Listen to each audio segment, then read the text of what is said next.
Allegiance to the flag of the United States of America and to the republic for which it stands, one nation, under God, indivisible, with liberty and justice for all.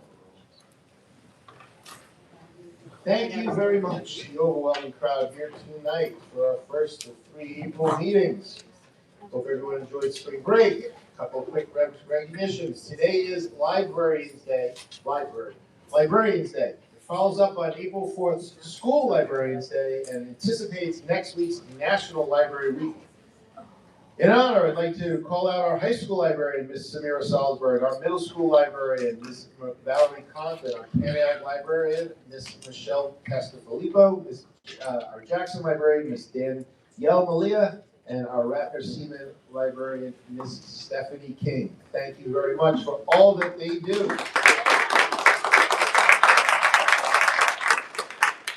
For those of you who are able to make our 5 o'clock Unified Basketball season kickoff game, you already know it is All Abilities Month, where we promote inclusion, highlight capabilities, and reduce barriers to individuals with disabilities. For those who missed this week's game, or tonight's game, there are 2 more home games, April 23rd and May 7th, both in the Sam Springer Gym at 5 p.m.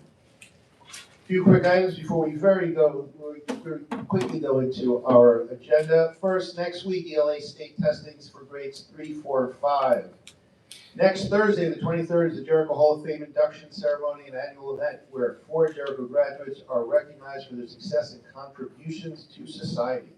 The ceremony will be held at Jericho Public Library. This year's inductees are Class of 74, Mr. Michael Starriman, Class of 75, Ms. Lisa Frisch, Class of 77, Mr. Stephen Sugarman, and Class of 01, Mr. Michael Lupa. And then finally, this Monday, April 20th, is the final day to submit petitions for the May 19th school board election. I will say, while it's typically inappropriate to discuss the issue at a school board meeting, I will add that as of today, no one has submitted a petition to appear on the ballot. We have 2 seats available in the May election. If there are no petitions submitted, and hence no names on the ballot, then the winners will be the 2 people who receive the most write-in votes. If not either or both of those 2 people decline to serve on the board, the remaining board members may appoint a person or persons to any open seats or seats for a 1-year term until next year's election, in which case we would then have 4 seats available at next year's election. Unless any of my colleagues have anything else to add before we move into the agenda. Did I say something incorrect, Mr. Manuel? Oh, no. Oh, okay, I didn't know. We have 2 presentations, Dr. Kravitz or Ms. Sien. Who's going to lead us off tonight? Oh, Dr. Sherman's going to, I apologize. Dr. Sherman will be presenting our second presentation on student data.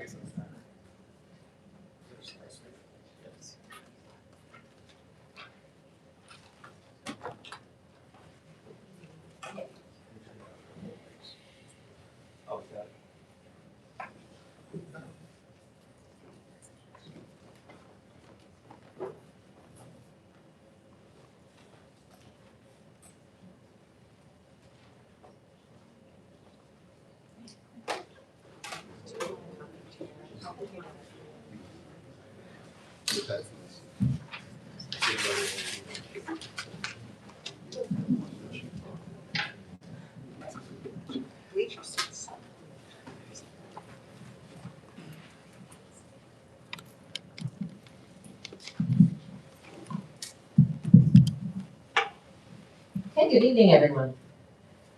This presentation examines student performance trends, offering a closer look at how different groups of learners are progressing across the district. By analyzing outcomes through multiple lenses, including grade level, learning needs, and demographic factors, we aim to better understand areas of strength as well as opportunities for growth. This approach allows us to move beyond overall averages and focus on ensuring that all students are supported in reaching high levels of achievement. The findings shared here are intended to inform decision-making, guide instructional practices, and strengthen our ongoing commitment to equity and excellence for every learner.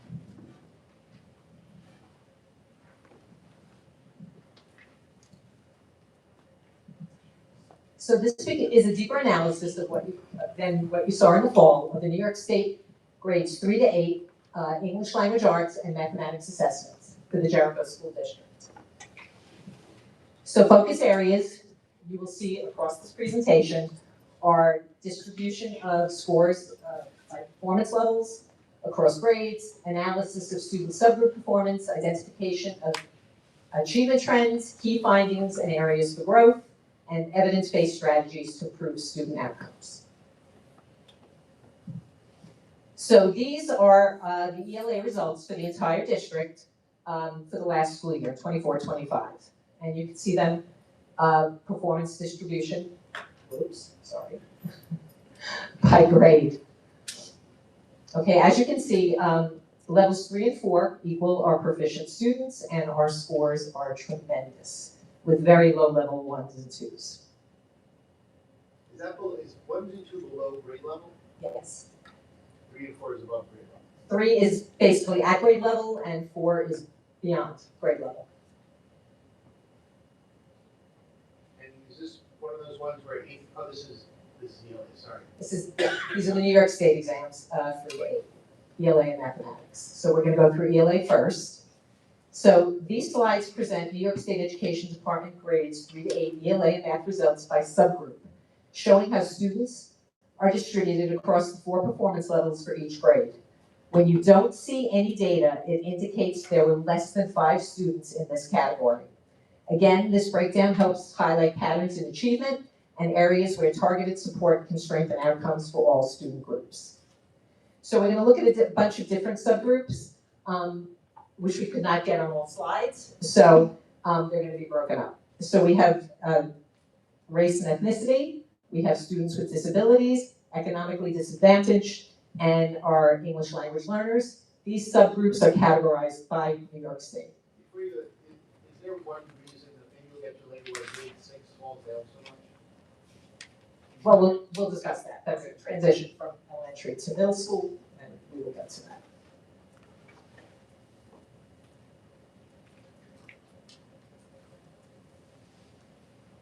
Okay, so this is our entire group.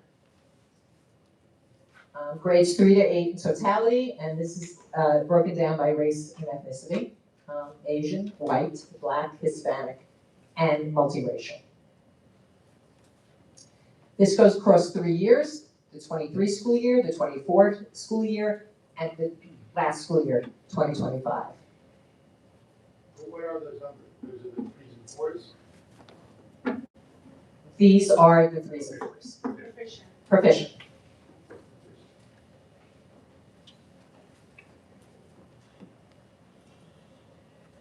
This is grade 3, 2025 New York State ELA results by subgroup.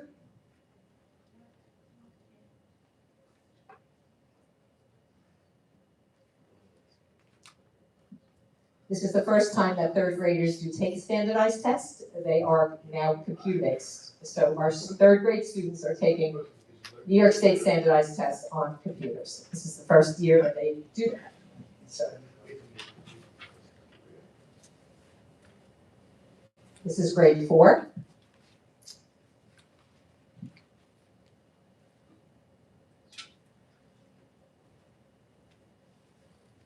You can see we have very low level 1 scores and very, very high level 4 scores.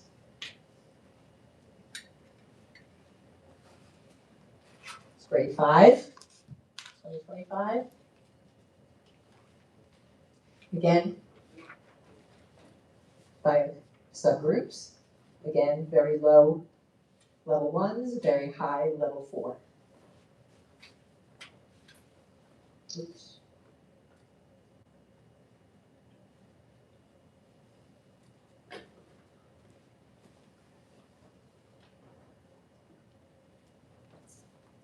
Grade 6.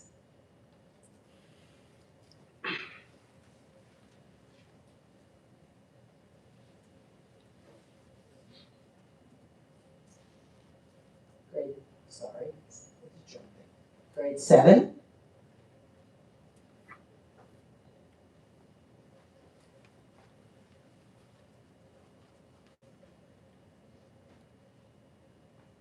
And grade 8. These are the 2025 scores. Broken down by ethnicity and race. There's still a lot of level 2s in grade 8. Yeah, across the board. Across the board. But much level higher floors. But what is the reason behind that for? Well, I know in Jericho, we have a trend of admitting a lot of students for our secondary schools, middle school and high school. Students are mandated to take these exams after being in the country 1 year. So the white, Hispanic, and black, they're not made for like they're not born here, like is that what you're saying? First of all, black and Hispanic numbers are very, very low. This is a percentage of the total students. Of course, yeah. So we could be representing here possibly 8 students in each subgroup. Yeah. Yeah, it's that low. So Well, what about white? I mean, that doesn't make sense. again, these become very content vocabulary heavy in middle school, especially in grade 8. So as we can see, when we look at ELA results, basically our gold standard is when we look at the English regions, because all of this has taken us to that place, and our scores are fantastic. So everyone seems to catch up because of the great work of our teachers.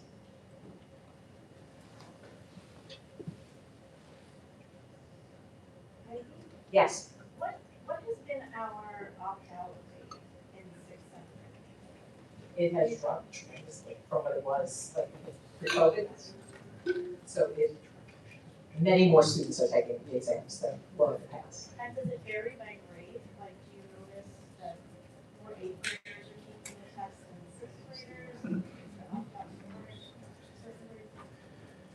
I don't think it's paid in 8th grade. Is Chad still here? What does your opt-out grades look like? I know they're lower than they. It's gotten lower and lower Yeah. every year. I don't wanna Does speculate a that number. mean 50% down from 80 or No. 2% Oh, down? no. I'm down to maybe 30 kids, 40 kids total. So 10%. In the whole building. No, it's 15, so like 15%. Uh, So 40 kids would be 240, right? so that added each one to the middle school. Obviously, the one grade, I'm sorry, thank you. 5%. So that 40 kids is across all 3 grades, not just one. Yeah, this year it might have been slightly higher than last year.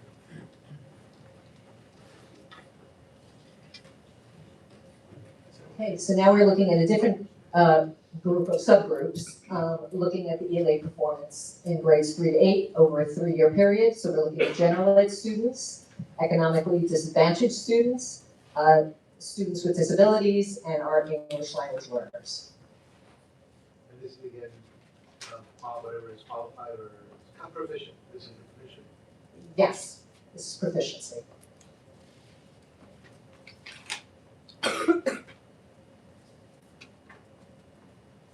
And again, the same group of subgroups. We're looking at grade 3.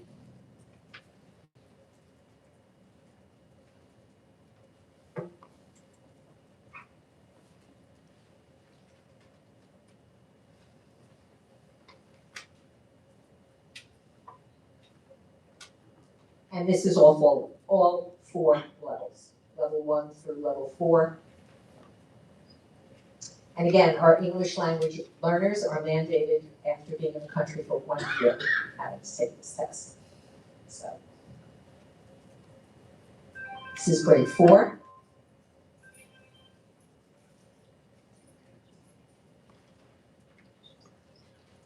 Grade 5.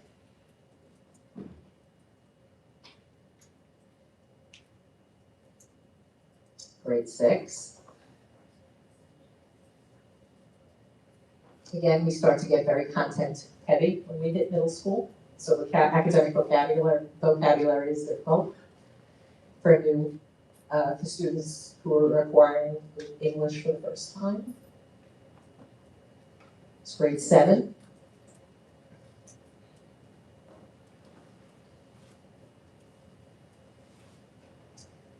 And grade 8.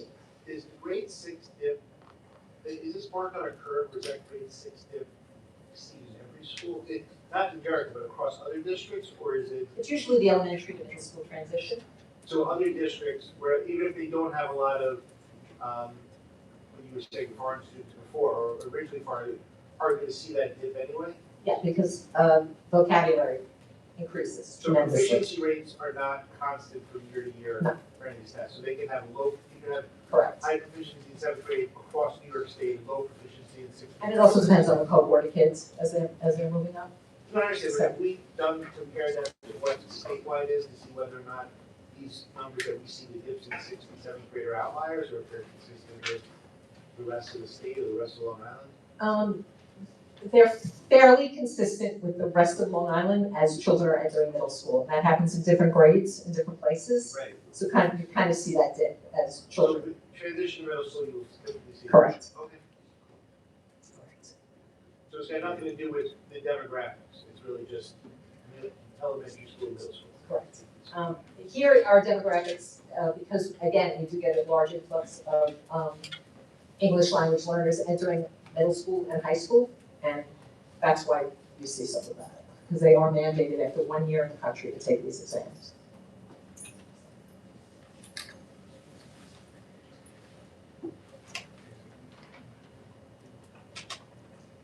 All right, we're moving on to math.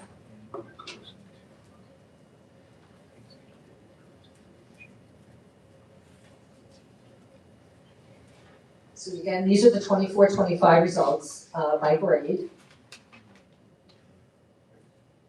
Again, with amazing results in the proficient range, levels 3 and 4, and very, very few students in levels 1 and level 2.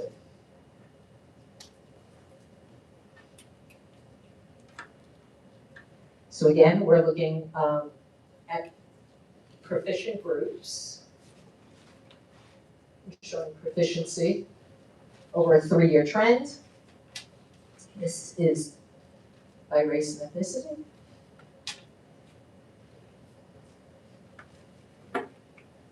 And you see it, our scores are pretty consistent.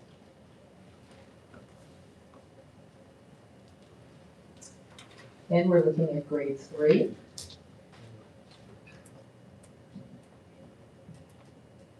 This is for 2025 only.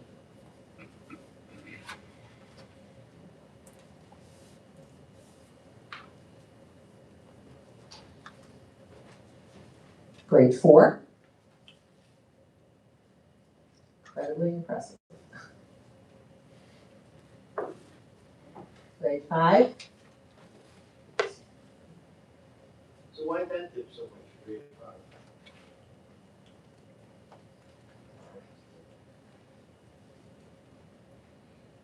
I think those were, if you go back one Could have been an slide, outlier.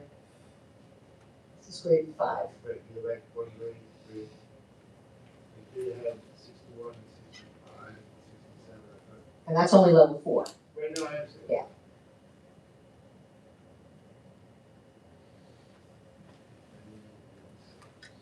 Okay, the next one was, Sorry. no.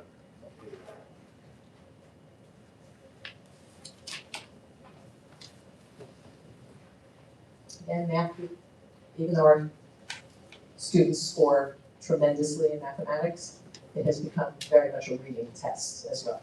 So, grade 6.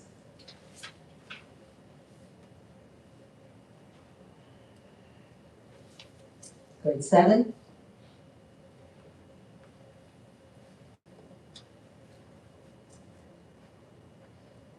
And grade 8.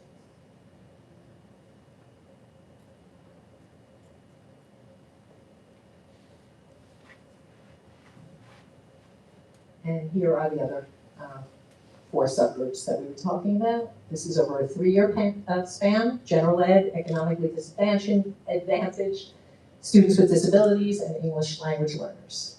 These are the proficient groups.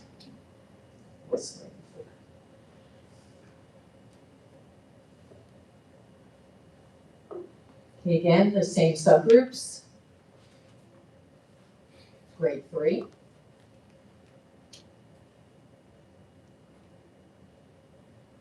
Grade 4.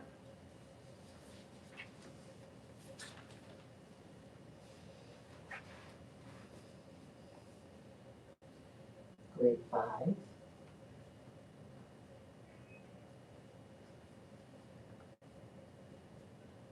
Grade 6.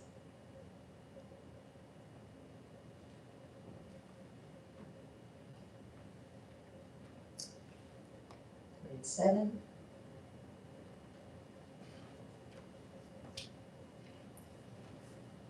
And grade 8.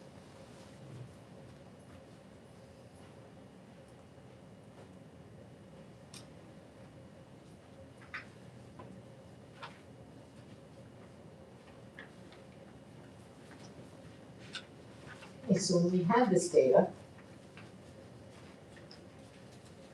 the one thing I'm going to talk about a little bit is that NWEA.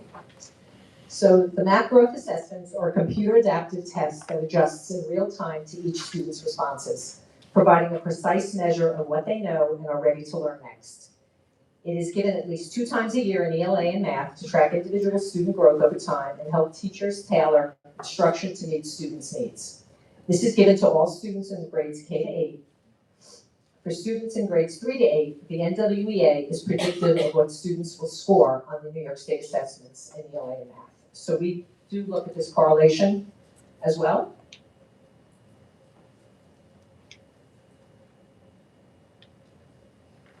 So, district context, again, Jericho historically demonstrates high proficiency rates across all tested subjects. So typical trends in high-performing districts are high percentage of level 4 students, which you saw, very narrow performance spread, and small predictive errors can affect large percentages, which is because our students score so well, any predictive errors can affect what the scores will look like.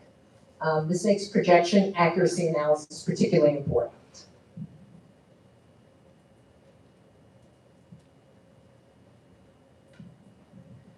So what we do is we look at our data sources, and we have many, but right now we're only talking about NWEA and the New York State assessments. And then our analytical approach is to compare projected versus the actual proficiency rate, calculate the projection errors, analyze grade level patterns, and examine subject differences. So for instance, you saw that our math scores were higher than our ELA scores, and we look at why. And a lot of that is language-based, vocabulary-based. So this is district-wide NWEA projection accuracy. So in ELA 3 to 8, NWEA projected that 88% of our students would score proficiently, and actually it came out to 85% in math. NWEA predicted 90% of our students would score, levels 3 and 4, and the actual was 87%. So we noticed that math projections slightly overestimated ELA and math proficiency. That's just strictly based on the previous year's performance. Yes, but they also, the database has all of a student's NWA results. So they'll take those results and look at trends in that particular student and make a prediction for that student. But it's not, I think you said prior to this, they take NWA during the year, and then they take the region of the NYS at the end of the year, right? They take NWA during the year, they take the assessment in the year. So the projection should be based on what they took that year. But it looks at Yes. all student The trends. correlation, 3%. It's 3% on testing. So, Which is good, actually, it's a very good correlation. 3% on. Which helps guide instruction. I refer to this scene to see whether that's a good correlation. What do you think? She knows some kind of good correlation to see. She hasn't taken us in 4 years. this is the ELA projection accuracy. And then we have the math projection accuracy. So the math growth has projected 90% proficiency for our students. Actually, it came out to 87% when we grouped 3 to 8 together. And level 4, they predicted 50%. It was actually, for Jericho, 46%. So we noticed that math projections typically show stronger predictive alignment than reading, probably because the math standards are more directly measurable with adaptive assessments. But that's not true. It's the same, it's talked about the same math. Math assessment is much easier, it's much more, I would say, but the numbers you showed us, they were both off by 3%. yes. So some of our notable achievements in ELA is that Jericho ranks among the highest performing districts in Nassau County as well as New York State. 85% of our students met proficiency standards in 2025. Majority of students perform at advanced levels, which is our level 4. Grade 8 achieved 64% advanced performance, which is very high for New York State. District performance exceeds the state average by more than 30 percentage points. So we're excited about that. And our notable achievements in math is Jericho maintains exceptionally high proficiency rates, about 92 to 93%. Level 1 performance, as you saw, is extremely low. Strong performance in upper middle school grades, which is an interesting fact because most of our 8th graders are not taking the 8th grade New York State test. They're taking Regents. So if all of our 8th graders took the New York State 8th grade math test, our scores would be beyond. But they already are. Again, level 4, most of our students are there. District results significantly exceed state average proficiency by about 55%.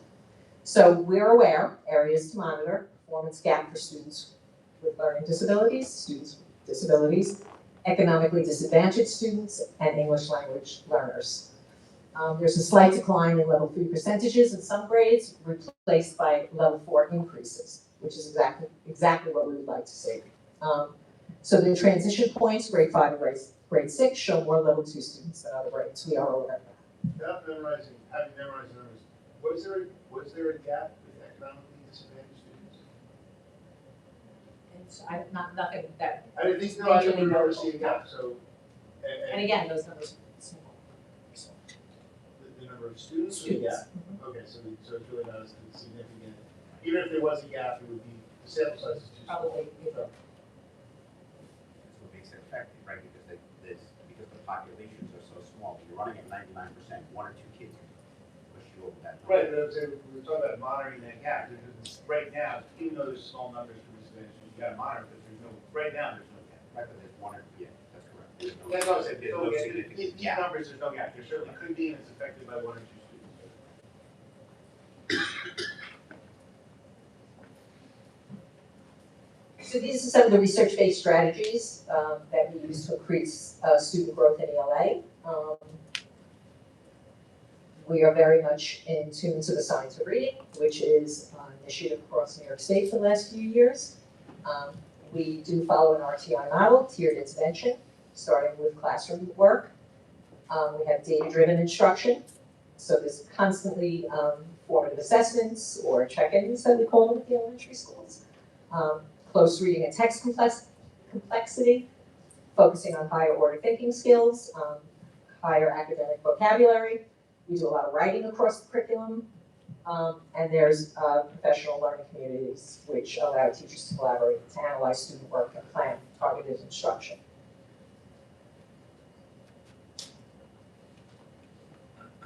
And our research-based strategies to increase student growth in math include a very explicit instruction. I know there have been some really wonderful shifts to our math instruction. A lot of vertical learning, data-driven instruction, frequent check-ins, frequent analysis of student errors, especially on standardized tests, which helps us determine trends. Math discourse and conceptual understanding, which certainly starts in kindergarten with our Math in Focus program. Differentiated instruction, certainly, and curriculum alignment.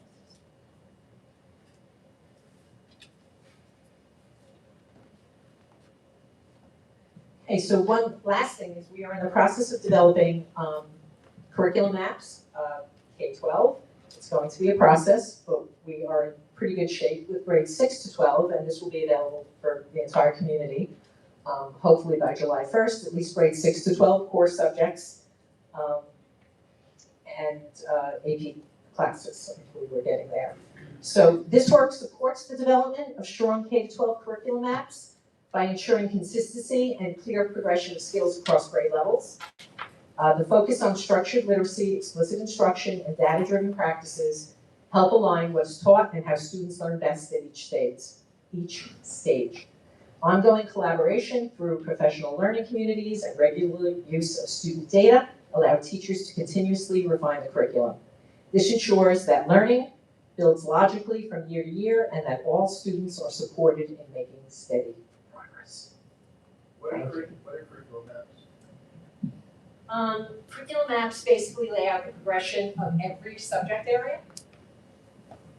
So the CAs have been working really hard on those, so we can actually let the public know exactly what is being taught in the class, unit by unit. It'll give the enduring essential questions, enduring understandings, and standards.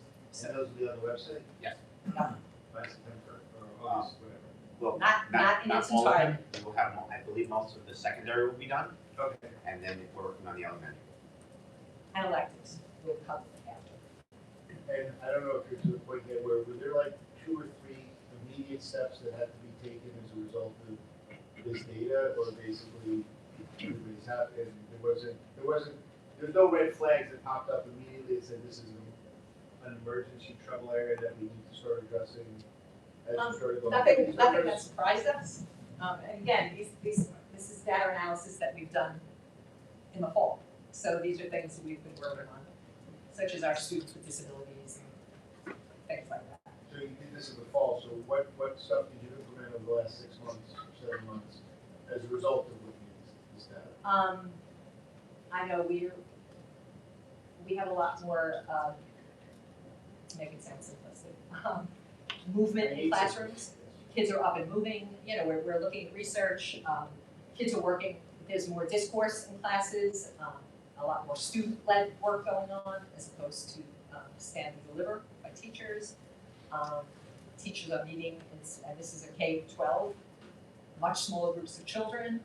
Their students are working independently, so teachers have that opportunity to work with kids one-on-one in the classroom, or an extra help and know exactly what students need, digging into the data, and finding out. But we drill it down more so with individual students. So if we find students with needs, we address that student, their particular data, including NWEA data, New York State data, and authentic data that's collected in the classroom to find out. And so we're really getting more individual single as we drill in.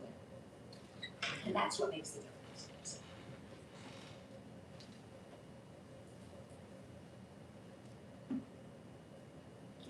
I thank you for their work.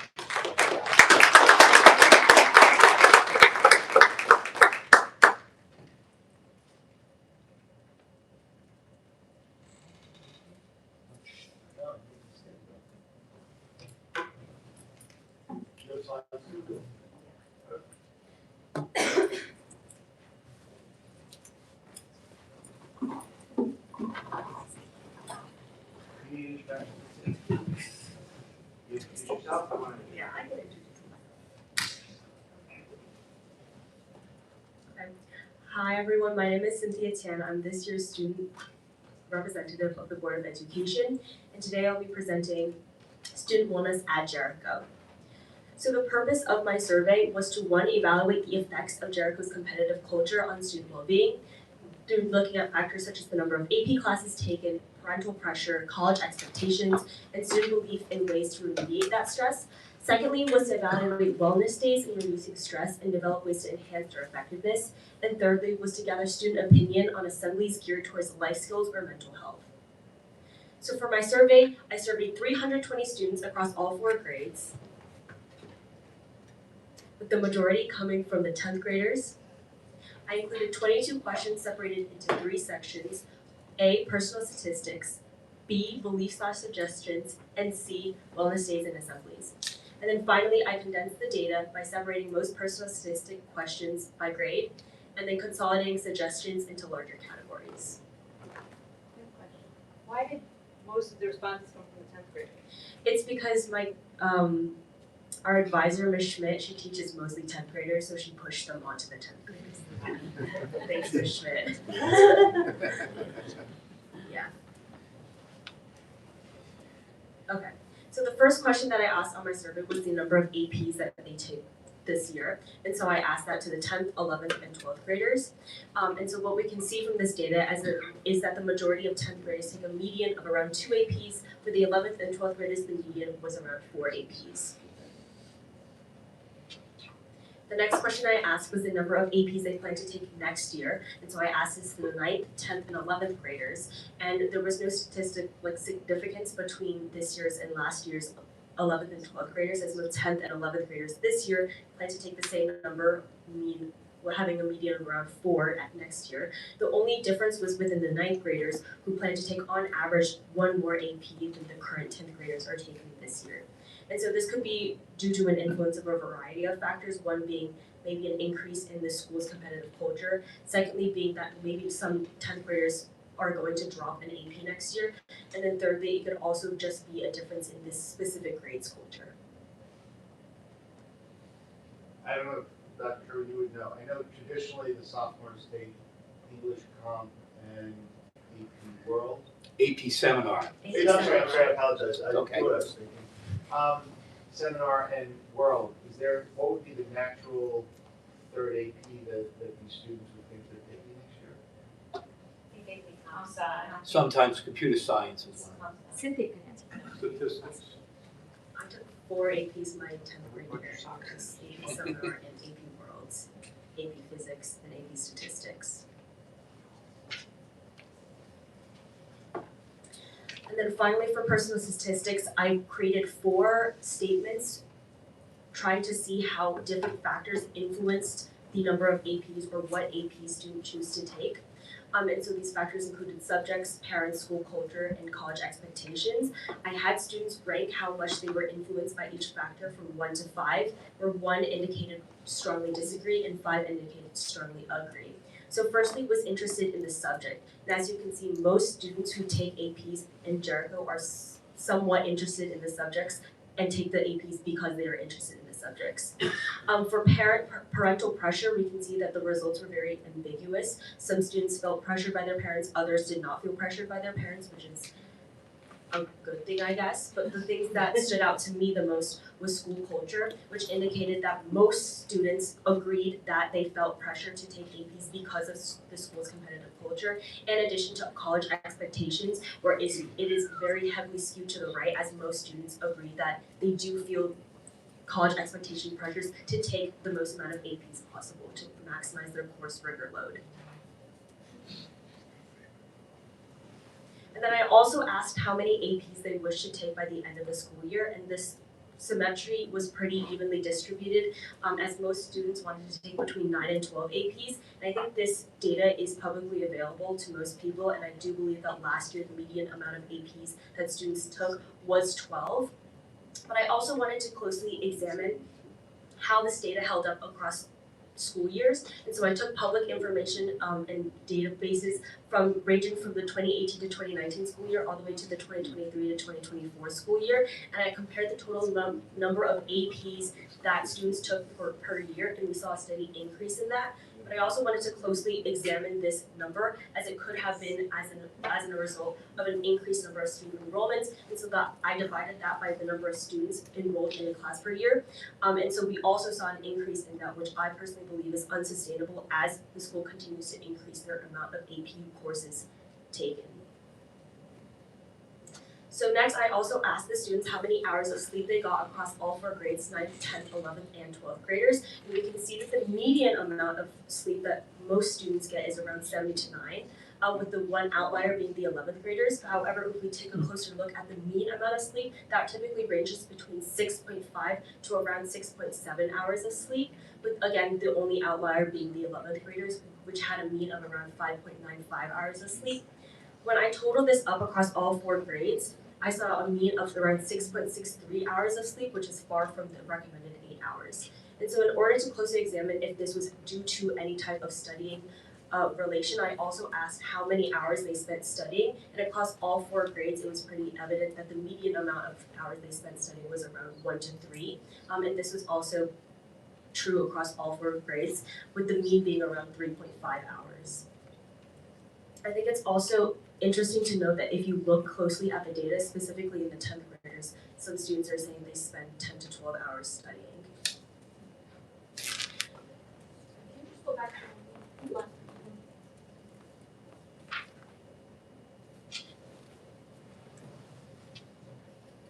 But really, it's like, when they talk about this, you know, if they're talking 7 days a week, or 5 days a week.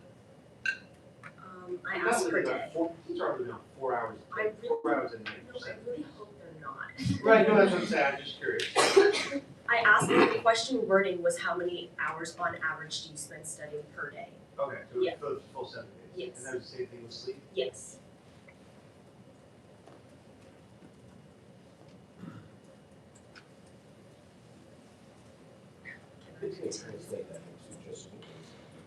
No, I understand, I just find it hard to believe that that many kids who are in that genetically disposed to operate on 4 hours of sleep, that's like 2% of the population of the adult age. So next I asked in what ways can Jericho help to decrease academic stress felt by students, and pretty unsurprisingly, the majority said add wellness days. A whopping 37 students did say this. And then other notable ones included less homework, testing schedules, limiting APs, lowering grade expectations, having counseling or mental health support, encouraging free periods, or increasing the time to study by extending due dates.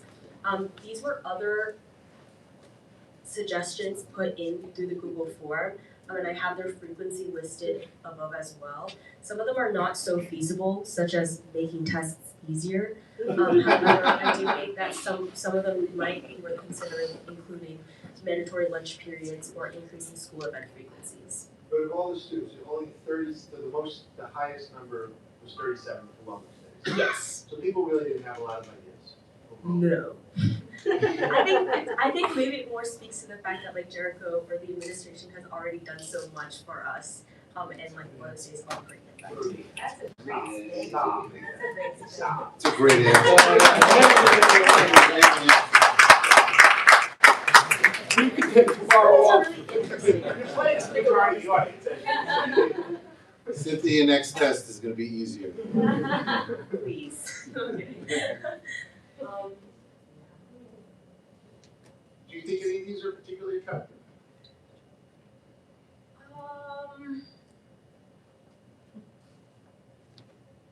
Enough said, it's fine.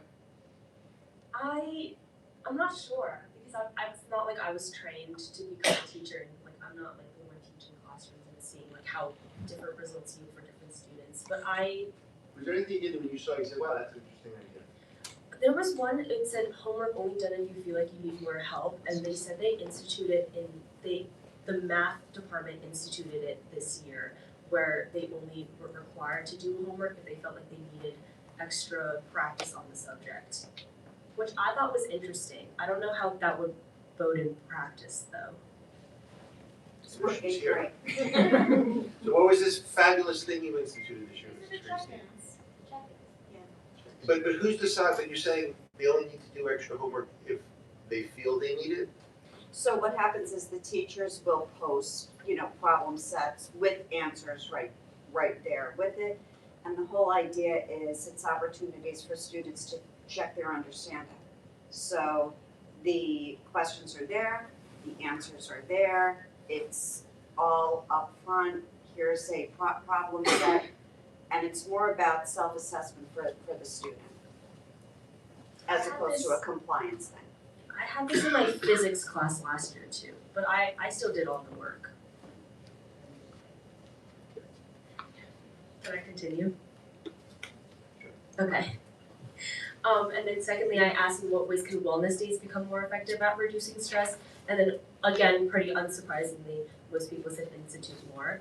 And then this was followed by enforcing no work or tests and homework during the surrounding week and on the actual day itself, including more school activities or having no assemblies mandated during those said wellness days, and then also having a wellness week. So that's also listed by frequency.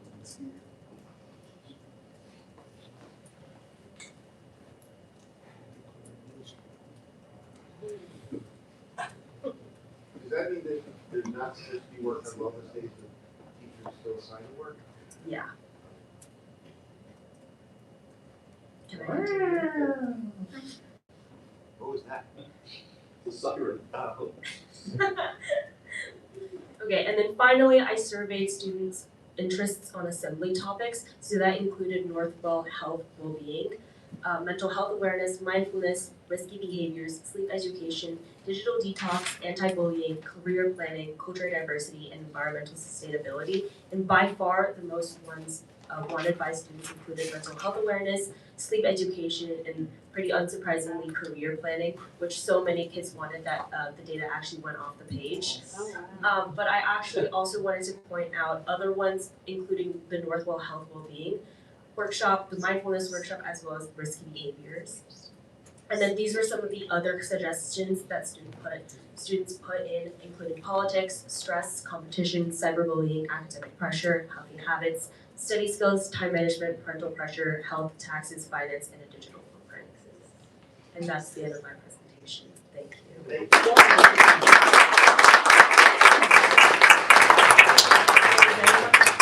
Questions? The 10th grader called career training in 10th grade. That's kind of scary, but yeah. I agree. Thank you.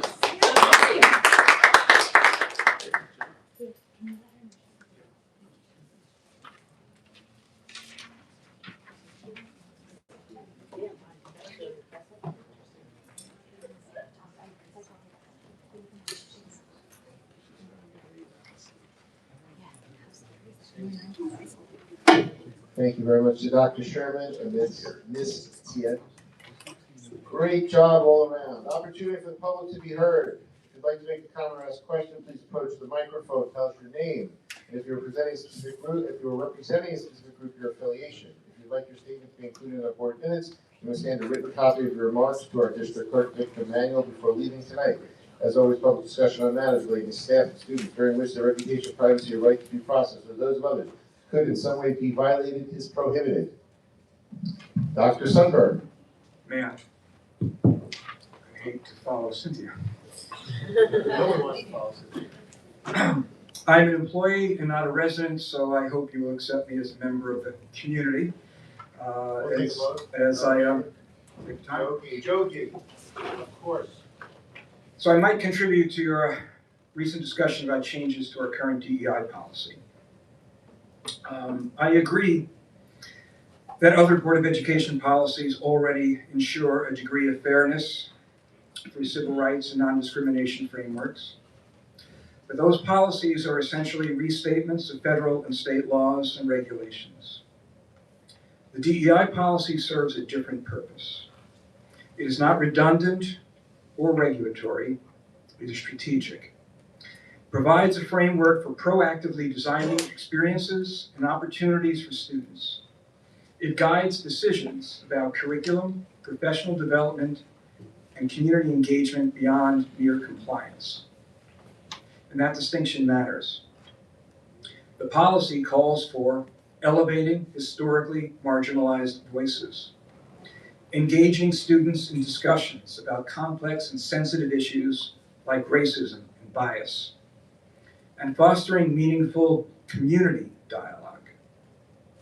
Those are not mandates, they're choices about preparing students for thoughtful participation in a diverse democracy. So if the policy is removed or significantly altered, what message does that send? Would you be saying we no longer support the idea that some voices have historically been underrepresented and should no longer be intentionally included? That structured engagement with complex issues is no longer a priority. That community dialogue on these topics is not essential. I don't believe that's your intent. Which is why I also want to address the perception that the DEI committee has not been doing anything. I serve on multiple committees in this district. None has been scrutinized in the same way, likely because this committee was established by board policy. Still, we have reported to the board and clearly defined our scope, focusing on respectful dialogue, especially where there is disagreement, and supporting culturally responsive practices tied directly to teaching and learning. The committee includes teachers, including JTA representatives, administrators, central office staff, and a board member, We have had representatives from the PTA, the CHA. There have been many parents and students, and a former board member of the summary now. 3 of the people I'm facing have regularly attended these meetings. Last year, we also administered and began analyzing a 7 through 12 school climate survey. This is not inactivity. It is focused work aligned with district policy. At the same time, I believe there is a valid conversation to be had about language. The acronym DEI has become a politically charged label. It is broadly and imprecisely applied in public discourse, and it has sometimes been used to justify eliminating programs or mischaracterizing long-standing practices. It has also been drawn into broader political debates, including in discussions of anti-Semitism following the October 7th Hamas terror attacks. As a result, the term itself can create misunderstanding or distraction, and it's reasonable to ask whether the name is helping or hindering the work. But that is separate from the policy. If the concern is terminology, renaming the committee to reflect belonging, inclusion, and student experience may be appropriate. But removing or weakening the policy sends a different signal. At its core, the policy affirms that representation in curriculum matters, that student identity and belonging matter, that engaging diverse perspectives is essential for civic readiness. These are central to public education. So the key question is not simply about the term DEI or whether we can all agree on what equity means.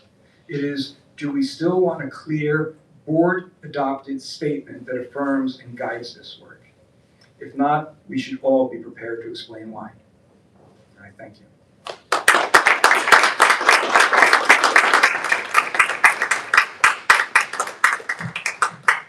Thank you very much.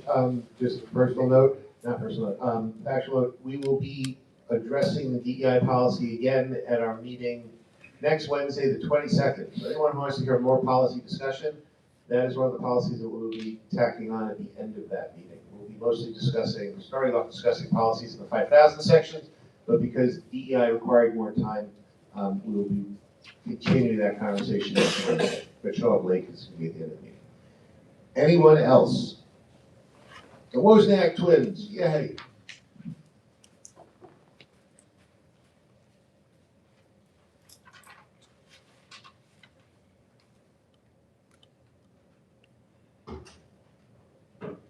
Good evening, members of the Board of Education.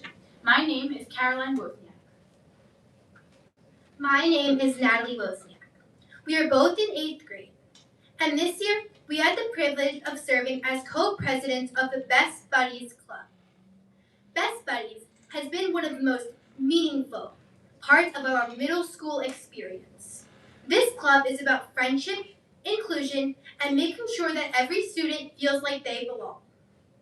One moment that really stayed with us was helping students from China feel more comfortable at school. We were able to speak with them in Chinese, and you could see how much it meant to them to feel understood and welcomed. We are also grateful for the opportunity to play varsity tennis as 8th graders. We are proud of that. But this year, we learned something important. Achievements in sports are exciting, but helping someone feel included, respected, and supported can be even more meaningful.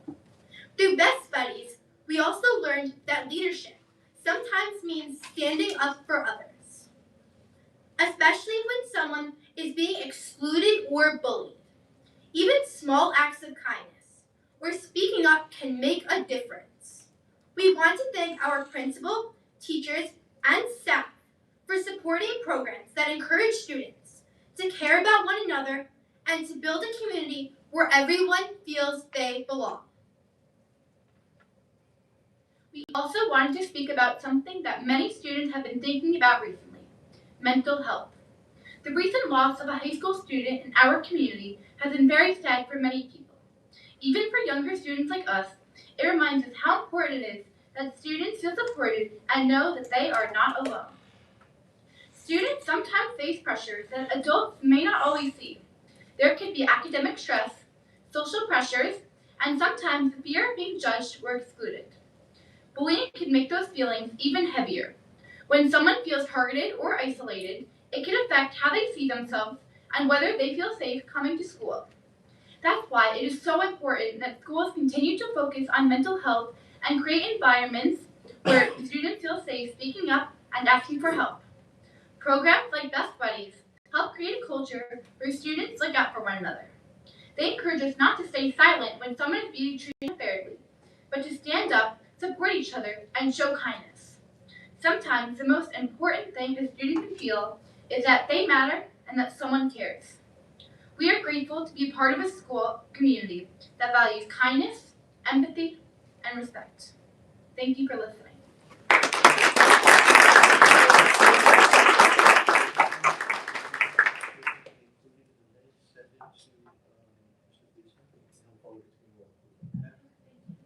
Thank you, Carolyn and Natalie. Anyone else? Our students are killing it today, killing it. Yes, please. Thank you. With that, we will now close the opportunity for the public to be heard. We will move to new business.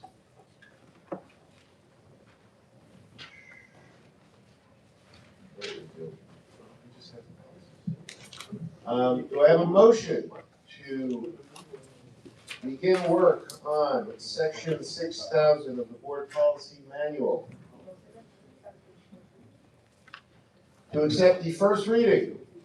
To accept the first reading of section 6000, the section 6000s of the board policy manual for the district.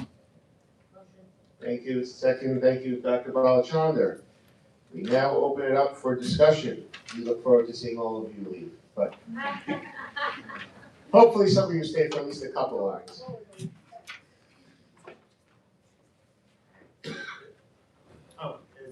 In case there's any confusion, at the end there is Miss Ellen Vega from Ingham and Smith, who is extremely happy to be filling in for Mr. Goodstaff this evening. She'll be with us again on April 30th. So anyone who enjoys her presence tonight, April 30th is her return date. You know, names like my. So I know have, who does that, but Ms. Foley, You guys are ready? if you want to lead us off. Yeah, I was gonna just, the first page, table of contents, we just need to fix a couple of grammatical errors. Or it says under activities, there's 4.1, 4.11, 4.2, then it says 44.3.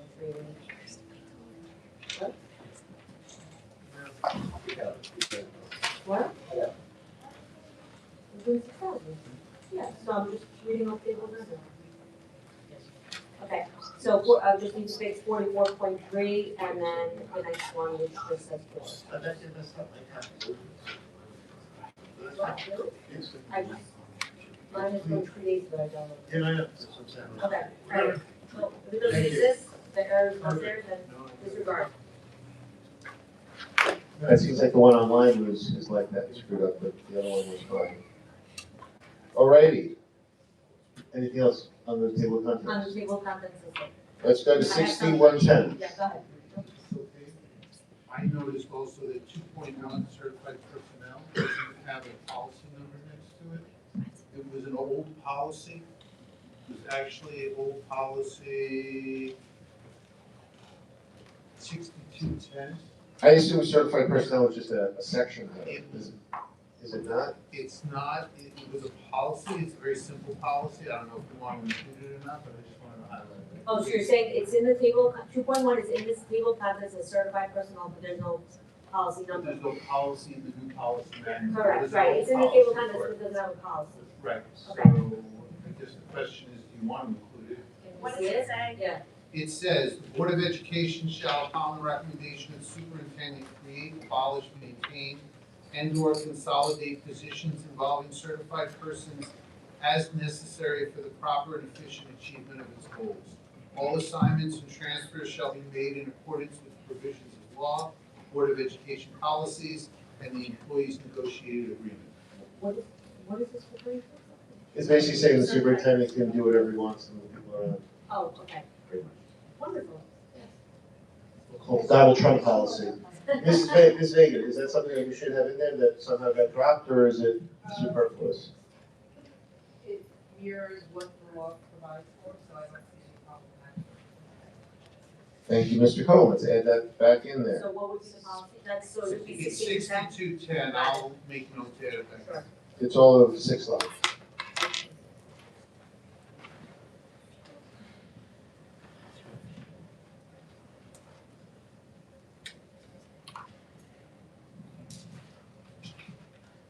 Anybody else on the table of contents?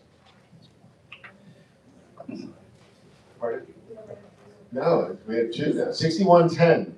I don't have anything for this First question, under gifts, where we have any gift having a value of $75 or more, are we supposed to put some type of time frame on that? Like, can we just give them, $20, $75 gift cards? Or is it per year, is it per month?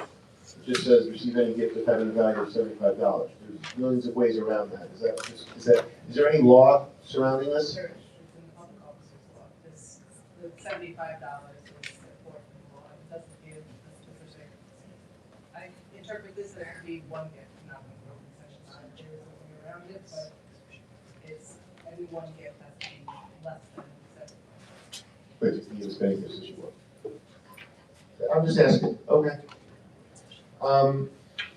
The next question on this, disclosure of interest in contracts and resolutions and investments in conflicts with official duties. And Ms. Vega, I should have asked you this before, does this cover what happened in Mineola from the standpoint of, it's 6110, the second page, the bottom of the second page, disclosure of interest in contracts and resolutions and investments in conflicts with official duties. Allegedly what happened. Thank you, Counselor. Could he be the esteemed person, potentially, that Dr. Sundberg was referring to? Of some renown, I think it was.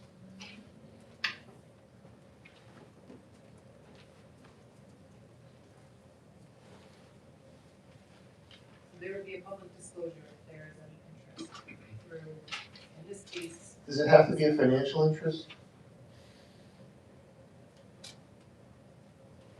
Does not, unless there's a definition that defines what an interest is. Pecuniary, so financial, or material benefit is what's defined as an interest. Okay.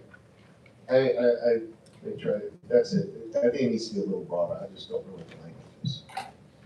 We had an instance where we have a contract where someone might be on the board of that company. They're not getting necessarily direct financial interest in it, but there's lucrative benefits you can get to it. The last question on this one, under future employment where it says no one can appear before the district on any business, how do we enforce that if the person is not an employee anymore? So on the third page, middle of the page, future employment, where it says no person after termination may appear before the district. How do you prevent that if they're a former employee?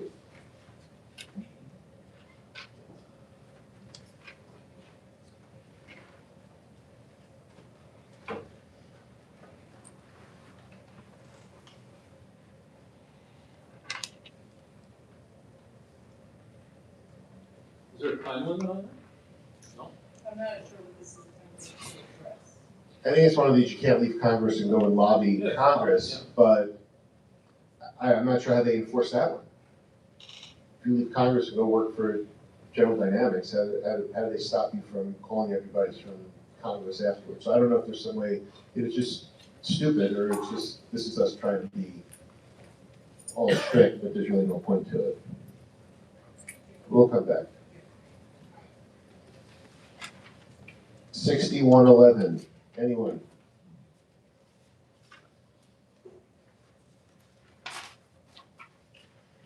How do we define testing misconduct in the first line? Is that a defined term somewhere? It's in a statute. It is. They gave examples of that state. Perfect. And then the other question was in here, there's one thing that says where it just refers to state tests. This is for everything, correct? Not state assessments in the middle of the paragraph.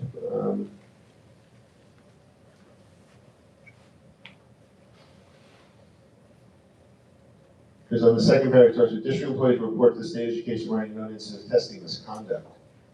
This refers to all testing misconduct, correct? This is not, this should apply to this. It says, I mean, it was originally put into law because of state assessments, but I read this to be broader than that. You do read it that way, okay. I just wanted to talk about it, so I was concerned. No problem. I think someone could argue that it's I know, so that's why. Well, that's why I was asking what testing misconduct term is correct. Can you make any quick suggestions, Ms. Vega, on how we can make this broader? Or should we just come up with some language, we'll put that in for the second reading? We can include language that says state assessments and any other testing performed by the school. If you wanted it to include, make sure that you're including. I wanted to include not just state assessment. I guess the second paragraph talks about state assessments, that refers to SED. Right. Maybe the first paragraph just refers to all state, all assessments. It could be fun. As I told you, I just had lots of questions, don't have answers. That's the second one. Okay. 6120. Are we supposed to name who our district civil rights compliance officer here is? Not name, but the title? You can. But don't we usually have it as the same title or no? Would it be the same thing that came up the last time when we said we weren't gonna include actual names? We weren't, but we're gonna include title, but here we don't have what position is gonna be our civil rights officer. That's what I'm saying, I'm asking, I don't know, is this one where we wanna just include our assistant superintendent or whomever we want to, who is the person right now? You would list who the title line and. Okay, so we're not gonna list the position here, perfect, okay. Do we want to add any language that we should strictly provide equal opportunity based on professionalism instead of like diversity or, because you don't have that language, because people can use like, oh, we need to be diversity, we need to hire a certain amount of people to fill the slot. You know what I mean? Like 100%. we should just strictly leave it with, put in the language that we need to do equal opportunity hiring based on professional. Okay. You know what I mean? Does that make sense? A statement that says it will be based off of merit and professional. Right. I mean, we'll provide equal opportunities for everyone regardless of your background, but for hiring, for any new hiring, we should be based on professional background. Based on qualification. Yeah, exactly. Is that gonna put us in violation of any statute, Ms. Vega? No, you still have the language that there will be no discrimination based on merit and class. In the prior version, it had said political affiliation was one of the categories, it looks like that was removed. Political affiliation was a protected class. I think it was in the prior version. And it was struck from the policy. If I look at the red line. But it was also struck from the DEI and harassment as well, I think. I can see that. Well, the DEI one was completely struck. Remember, because they deleted that whole They deleted thing. all of those, yeah, so it's just been removed. Political affiliation is not a protected class, right? And this is really dealing with protected classes or not really? They're all defined within the human rights law. I have no problem adding it back in, Mr. Citro, don't get me wrong, I'm happy to add it back I in. don't mind it taken out. Yeah, I don't have the, what was in there previously, I just have the version. Did we potentially add it? I told you that you could. Or even. No, and in the previous policy, that's what I'm saying. Just that was a political hot button for a couple of years. No, I don't remember that coming up. I don't remember it either, I was asking in case it was jogging someone's memory. I mean, you cannot discriminate based on someone's political affiliation, so you can add it in here if you wanted to keep it consistent with what you had prior. Put it back in, please.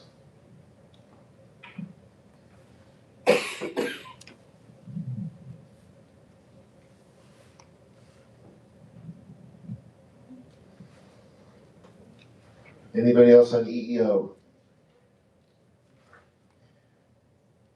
moving to 6121, but what we are going to do, we are also going to be addressing the 6,000s again for a first read on April 30th. We are going to push 6121, which is the sexual harassment in the workplace. We are going to push that to the April 30th meeting. So we're going to keep it as it is for now. I guess we're going to end up, what do you think? We're going to end up tabling all these and just do a complete first read on April 30th, probably is best, right? Good. Takes us all the way through the 16 pages of 6121 to 6122. Employee grievances. Why is this here? Do we need a policy that's separate like this in 4 lines? Can we not stick it? A policy that an employee has to be filed a grievance. And is it usually a standalone policy like this, or can we roll it into something else, given it's all 5 lines, 4 lines?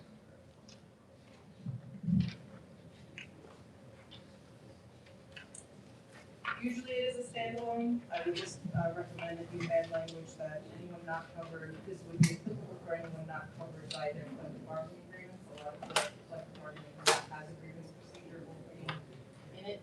So this would be for anyone who falls outside of that. But it is required, you are required to have a 2-stage process and an appellate stage.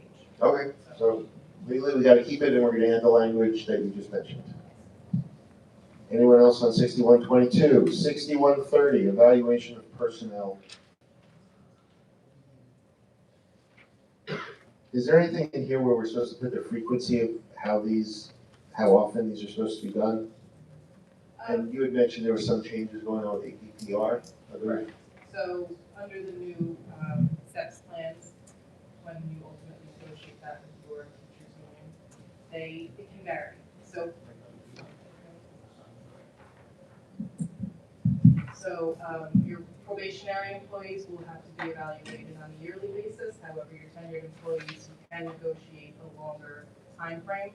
So I don't suggest putting a time frame in the policy because it will depend on what result you negotiate. What's in our current contract? Or this is only under the new STEP program? Correct.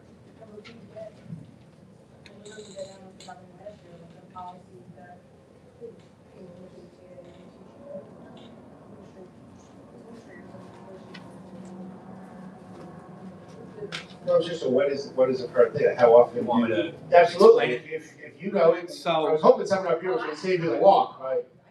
Oh, okay, yeah, anyone who knows it, this is not, I'm not like, I don't No, know. I was listening to information about this new plan, which is Oh. not implemented actually. But the old plan, as far as how often teachers are, Yes, currently. okay, so untenured teachers are formally observed 4 times a year. And tenured teachers are observed 2 times a year, formally. Untenured teachers have a mid-year evaluation, which is in writing formally, and every teacher gets an end-of-year evaluation. And 2 written up observations or 4 written up observations along the way. Right. Those are the those are the evaluations, those are the evaluations you're talking about, okay. Tenured teachers, But they are 4 for written up. untenured. Yes. What happens if it's within their area of tenure, but it's a new course that they're teaching? Did that change at all, the number of evaluations? No. But we can always go in more than we need to. And administrators often do. They do a lot of drop-ins. Just check out what's going on. And you're okay with that? I want them to see what we're doing. Right? That would be a terrible idea for them not to see what we're doing. It's part of the process. And what data, in the last part here, we're talking about evaluation ratings, what data is available to parents and where do they find it on the district website? Or where do they find it? Or is it So this wouldn't be on the district website, this would be on the New York State Education Department website. They compile data that's submitted from the districts. This is. Understood, so then where do we provide the notice? It says here, the district will provide notice to parents or legal guardians of the right to obtain this information and the methods by which the data can be obtained. Do we ever do that? I know that's not a question for you, Ms. Vega, I didn't. No? Are we required to do that? Under 3012C of the education law, you are required to. However, now with 3012E, there is some, which is the new APPR plan, the SEPS plan. There is the ability for a teacher, a parent, to attain the scoring for a teacher of their student. However, those scores are not publicly available. When you send it to the New York State Department of Education, they take out any kind of identifying information and just put it together in. So the information, so those ratings are no longer available to parents, you're saying? Only if their student is in that teacher's class, they're able to request that information. But you are required under 3012C to send that information to the State Department. I'm just talking about the last sentence here where it says, we're gonna tell parents how to get this information. Are we gonna have to tell them how to get the information, or we're not? By this policy, you can put in No, this but- policy that parents can request But we can cut this out of the policy if we're not required to do it legally, that's what I'm asking. you are required. Okay. So can, on our new website, can we figure out a place to provide notice to parents on how to get this information? Is that by FOIL or just an email? It wouldn't be sure, we could request it. But we have to, We'll yeah, link it to that. yes, perfect. How about putting the policy upon request by? Well, that's what she's asking, is it required that we do this? Yes. She just. Yeah, no, Are but we on- required to notify them that they're allowed? You are required to notify them, but you can provide that notification in this policy or on your website, how they do Oh, so this policy can constitute the notice? it. You could, right. Or you can have it available on the website. No, I'm saying neither have I, so that's why I'm, Well, this language is new. Do they have to provide it without a request? No, not, no, No. not the information. Not the information, but the notice. The notice How that they, they are- parent can request That's it. available. so should we just put this will be available in the district, will provide notice on its websites to parents or legal guardians on how to obtain this information? So just add that, and we're gonna, and Dr. Kravitz has said, with Ms. Polito, it will be on the website. You don't like that, IRBR? What are you shaking your head at? Do you have to open up the can of worms to put it on the website? Can you say in the policy, upon request from a parent, the district will provide where to find Versus. versus putting it out there right now? How to get it? Yeah, putting it out there right now. You wanna put it out there right now to say, if you want your teacher's APPR report, go to Department of Ed, State Department of Ed. What do you wanna have them request the information on how to get it? I mean, that would satisfy, if you just say upon request, that's the method by which the. You wanna kind of put up a little bit of a barrier, is that what you're saying? Yeah, not a barrier, but, Make it if harder? you just open it up immediately, Don't put the idea that those heads, what you're saying. yeah, it's like, They're never gonna find it on the website. Dr. Hartman, any opinion here? I like Ira's idea. I'll never say that again, by the way. I like Ira's idea. That's why I put it in front of you. First. You wanted to hear you say that, Dr. Hartman. That was exactly. It's happened too many times, and it just gives So a put a nightmare. upon request, There are will two provide words the in the English information. language on that how to get do me it. to shut up. Anytime. Request to the- You're right. It's, That's right. Ira's right.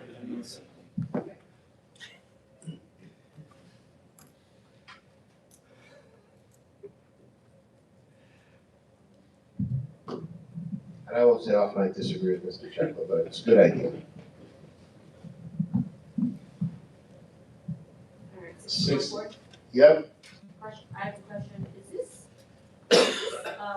by law that we're doing this, or how does this work? 'Cause I didn't know that we did medical examinations for teachers or. We don't. We don't. We don't. So if the policy says, then we have to customize it. So it specifically says that if it's not common practice in the district, we need to remove the first Fine, paragraph. but okay, so it's up to each district, or is it like a state thing? So an employer has the ability to require, not free, you cannot require a pre-employment medical exam, but if you offer the position, they've accepted it. The employer has the ability to require a medical examination, but they have to ensure that it's for all employees. You can't pick and choose which employees you Can you just explain to me what would be the benefit for the employer to have an employee's medical records? Like, they get their blood work done and they have high blood pressure. How does that have any impact on them doing the job? It's really, more specifically, if their ability to perform the essential functions of the job would be the only benefit. Fine, but does that maybe apply more to something where it's a more physical job, you know, a more physical position versus a teacher that just kind of stand there all day, kind of teaching? It's not a physical. There's a whole section on the bus drivers, which is legally. Bus drivers, okay, fine, So they so. would be required. That has to happen anyway. Yes, but, Correct. fine, so we don't currently do this, correct? Other than for bus drivers. Other than for bus drivers, so it's up to the board, what you want to do with that? They don't do drug tests? We don't do drug tests. Is does this include drug tests, or this is strictly medical, you know, regular medical examination? The drug test could be included. It could be included. in medical examination. They do fingerprint. So, guys, do we want to include this, which could include, which has potentially impact that we could replace the drug test? I think we should include drug We tests. currently don't do it outside of bus drivers.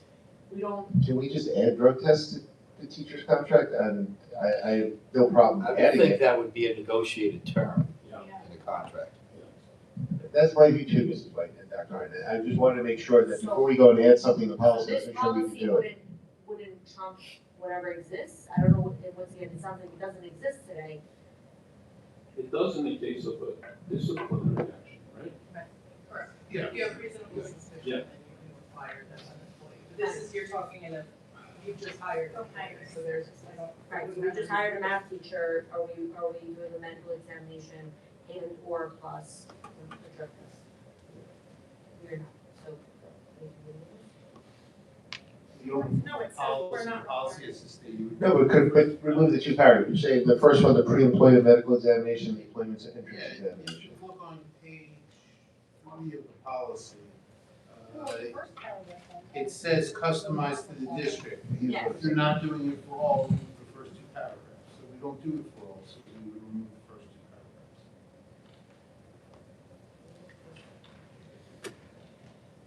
So just remove that. I think we should keep the first paragraph.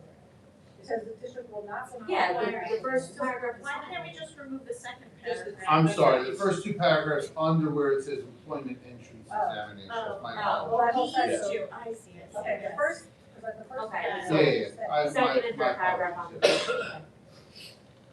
So removing those 2 paragraphs, Under- that section. under-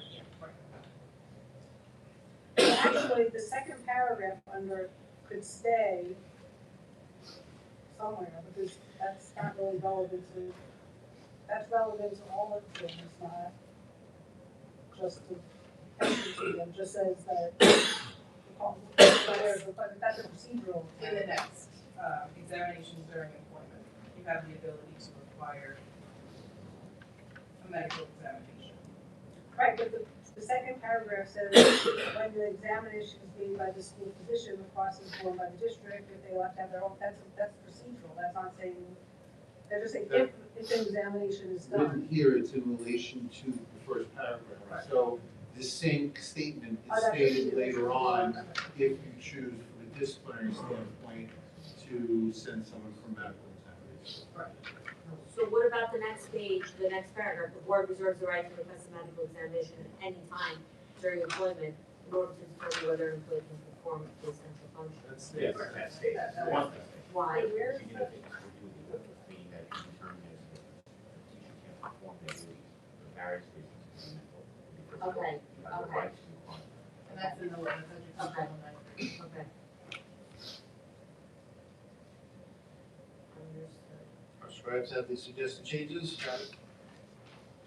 6150. Wait, Oh, sorry. I don't see where the second paragraph is repeated.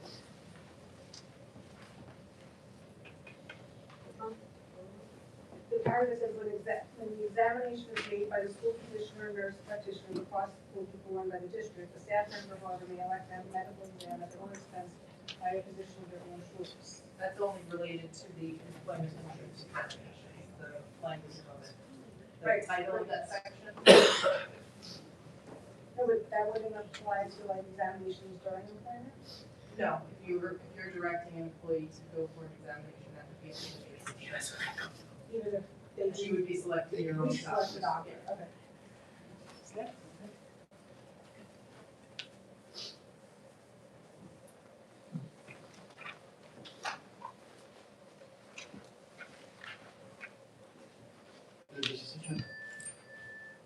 $61.50, one of our various alcohol, tobacco, drug, and substance uses ones. We got one in 5640, we got one in code of conduct, 3410, we got one in 7320. So it seems like these are decent, except the only question I have is, what does workplace mean? Do we go by the, is it the same definition that we have in 6151? Is there like an official definition, like there's a definition in 6151 for drug-free workplace? And again, I have no idea why they make these two separate policies. You could just say as defined in policy 6151. Wait, There's 6151 right there. It's the next. Yeah, it's the next one. Drug-free workplace. It's a policy. I mean, you can combine. That's what I'm saying, if we just combine them, then we just throw them together. Good. So, but Tim, it does say, when in the workplace or when the effects of these actions may impair the job. No, I know, it just had workplace here, I just wanted the definition in there, right? Are we just combining just these two? Yeah, well, then they're gonna still be in the other places. So we're combining them into one policy. Yes. Got it, thank you. And at some point, Yeah. But it would be- before we have the second read, we're gonna look at the three policies together, because they overlap, and I don't, we have to have them all, we have them all, but some of them are, they deal with drugs, and some of them just deal with pot. And, I have a question. Just so you know. Why did you remove the whole, under, I believe it was under disciplinary measures, you removed that smoking and vaping were prohibited on school grounds? Is that because it's listed elsewhere, or, Well, it says here, just above disciplinary measures, further all staff are bound by the conduct prohibitions contained in district policy 5640. is it in that? That was the code of conduct. No, SB 640 is the non-business operation, non-curriculum operations section. Good night, Ms. White. Because 5,000 is non-business operations, that's sort of, that's what I'm saying, these policies are all non-structural. If it's listed elsewhere, we don't need to include it, but I thought that was. No, I think we need to look at all three of these together and just make sure everything's covered. It is listed in 5640 on school grounds for the prohibition of tobacco promotional items is prohibited on school grounds and any vehicle used to transport students. It's listed. And look, the fact of the matter is, we'll get to later, we know that there are parents on this property vaping all the time. We know that there are people on occasion smoking on this property. I don't know what our recourse is, other than to have a security guard say, you're not allowed to vape here, when they say, sorry, I'm vaping, and are we really calling the police? So this policy is really not, I know you're calling the police, Dr. Kravitz, but you know, we're gonna need a copier all the time for some of these things. Certainly on the visitor side, with the riffraff that comes to class in sports. Just joking, riffraff. So, I mean, look, we have it in policy, but, you know, similarly, it's over, just slightly less enforced than the dog policy.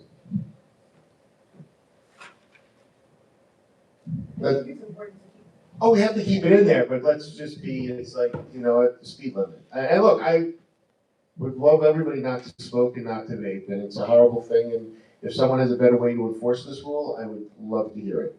6160, professional growth, staff development. Under professional learning plans, by September 1st of each year, the district will adopt. Who is responsible for signing off on these plans? We have them, we do have them. Oh, what, an assistant superintendent for curriculum? No, that too, but we also have a professional. Okay, And where is that professional learning plan? It's up on the website. I had it, like, it was revised for this year. So it's definitely gonna be on the new website? Oh, It's yeah. gonna be nice and clear and easy to navigate. Another reason to look forward to, what is it, July 1st? July 1st. July 1st. On the next page, 6160, under letter B, under professional learning plan. What exactly does this mean, an example of what's included?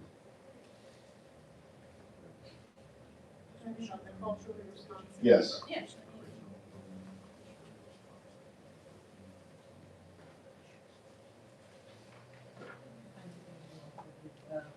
The vendors that we use are also included, it's updated every year. Yeah, but what does this mean? It's just saying how professional learning related educations are culturally responsive and reflect the needs? So that's in the professional learning plans? Probably. I mean, I don't have the word, but yes. What would be an example? You're It's saying, changed document. so an example would be vendors, you're saying? No, I'm saying that's what our, Offers, different kinds of offers. that kind of, things, ways that we enrich staff and students. So Okay. it's all in there. Types of things teachers get credit for, where they can take classes, outside of district, things like that. Got it. In the next paragraph, it talks about a mentoring program. Who runs the mentoring program and how many participants are there? My office runs the mentoring program. All new teachers get mentors. And For how many years? One. Okay. And then if we have concerns, we might give them another 15 hours of mentoring. Things like that. Or if somebody has changed a grade or, things like that. Perfect. 6161. We are clear, Mr. Mayor, we're clear on 6161 that all conference and travel is going to get pre-approval now, correct? We always did pre-approval. I thought this is what we had confusion about a month or so We ago. did pre-approval, and then after the conference, they submit the reimbursement form with their receipts other than meals. Meals are reimbursed at $57.50 per day. So $57.50? per day, yes. Such an odd number. It's the government rate. I was actually gonna suggest maybe removing mild at the USGSA only because I think it's lower than that at this point. And I don't know that the board's ever approved the per diem rates. Is that something that we usually We changed it, or is that just? we changed it several years ago, it's $57.50 per day. We used to require itemized, years ago, itemized for lunch, right, what have you. And now we just do, if meals aren't included in the conference, we're not gonna deal with the receipts anymore, it's just the $57.50 automatic for any overnight stay. So if it's a 4-day, 3-night conference, we go by the number of nights, and it's $57.50 per the 3 nights. The only time we make exceptions is if they leave very early in the morning on the first day and don't return until late in the evening that last day, and then I discuss it with the order, and we usually do exceptions like that, because it really is 4 days, and I don't even know that you sleep over. Originally depending on the state. For the meals, we have $57.50 is our regulation. And that doesn't go up, that doesn't go up in the police. It has not. Wait, that's going to wait for a few years? So should that go up? I want to be out of town every day. 57.50? Am I wrong? I don't know. It's $57.50, that's what our current rate is. Is there a? You're gonna have people that spend 75 and 100, and you're gonna have people that spend 15, so they could get the extra $40. No, I didn't say, I thought you used the US government rate, that's why. We use that for mileage, so whatever is on 70 cents per mile. That we use the national rate, the meal reimbursement again. We used to require receipts, it just becomes very cumbersome, so we just did a flat rate, $57.50 per day, and that's the way it's been for the last several years. And again, if the conference, we look at conferences too, if they include meals, we're not providing $57.50 per day.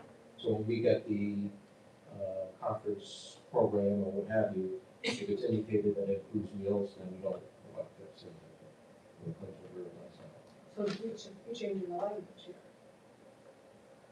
Is the 5750 determined by the New York State or is it determined by the district? We determined.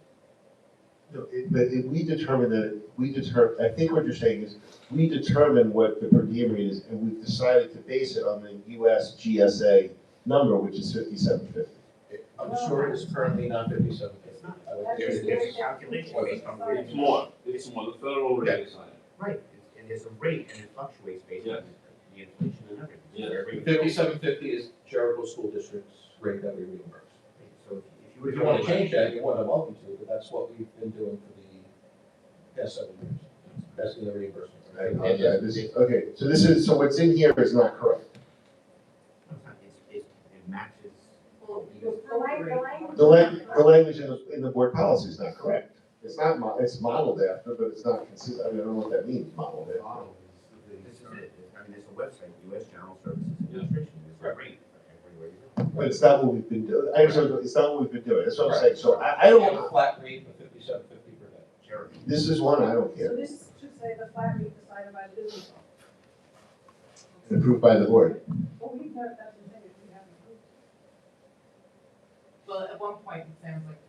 It says at one point we proved that it's going to be based on the US GSA, but it's not. So I'm not really. Do we have a suggestion? Do we have a suggestion from the business office or the superintendent's office as to what we should do? Keep it the same as what? 5750 per I'm day. saying, that you could do that, but I'm saying the language doesn't work. You just cut the sentence off after it says board approved per diem rate. The federal rate is $86 a day. Right. Oh, wow. I feel underfed. You don't know.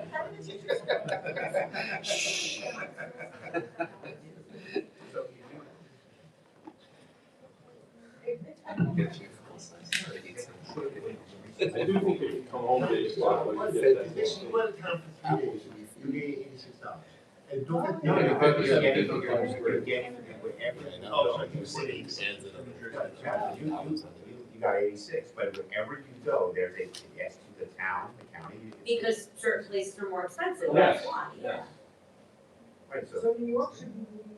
New York, California. $86. You could eat every day in Manhattan for $86. Are you kidding me? I'm not. Wait, hold The on. whole day? Yes. So You're eating. I'll bring you to a week. We'll bring you downtown, Penny. We'll show her $86 a whole week. I'll take It's a some process that works swimmingly for the next several years. I don't recommend changing it, it's fine. All right, so then just, like David said, remove. Just make it 57. 5750. Do we want to put the number in or just the board approved per diem rate? Or take out which are modeled after. I agree. That's a jillion. That's brilliant. Just per diem rate, period. What about hotels, right? The hotels are primarily based on where the conference is, and typically there's approved conference hotels for that particular conference. It's either the conference center, or sometimes if they're overfilled, there's other hotels nearby, and we approve whatever that conference hotel is. Okay, so Regardless of the. This is based on the conference only. Correct. But what about, like, let's say they go. But I'll say this, Yeah. if they go to a conference and don't stay in the conference hotel, and then the price is significantly higher, we'll flag that and only reimburse the conference rate, whatever the conference hotel. Okay, but then, so they could pay the difference themselves if they wanna pay the state price? Correct. Cool.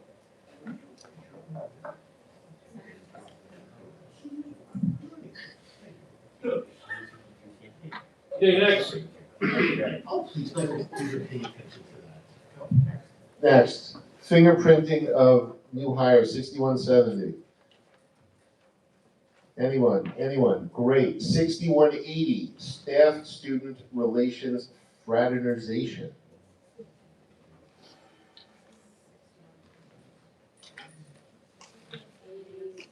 Ms. Vega, you can please repeat your rendition on how strict you think this is, slightly between average and slightly above average for what you've seen out there, or are there ways to tighten this up, you would suggest, or? I have one quick suggestion before, I apologize to interrupt. I'm sorry. Just one thing, just to tighten it up, as you're saying.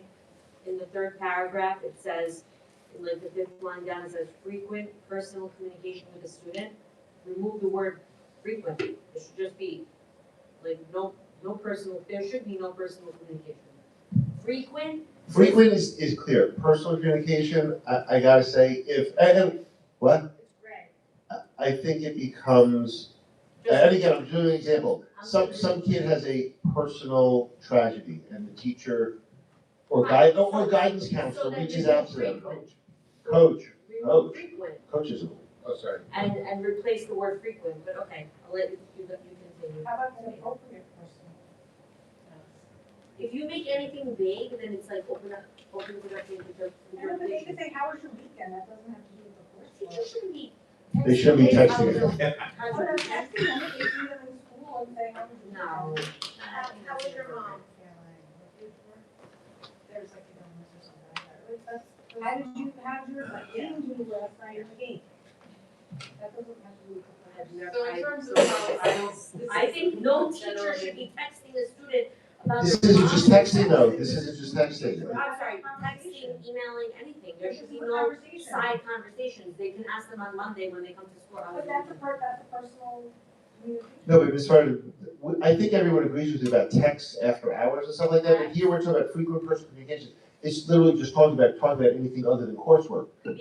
But you mean literally in person, like in Yeah, class? it could be in person, but as Ms. Dr. Blanchard said, you heard the mother was sick, because or something happened, or you had an accident, how are you feeling, how's your leg, how's it? if you look at the last paragraph, it defines what frequent personal communication with the students in relation to curriculum and coursework.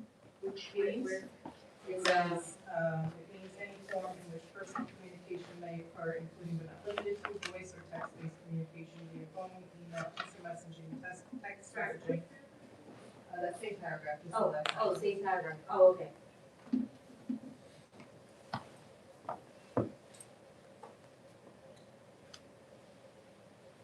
So that seems like It's not in it's person. It's about any outside communication, any way of communicating outside of the classroom, outside of school hours, so to speak. However it is, whether it's through social media or through text or phone, email. I understand what you're saying. That's why I said remove frequent, and it should just be no personal communication, there really shouldn't be.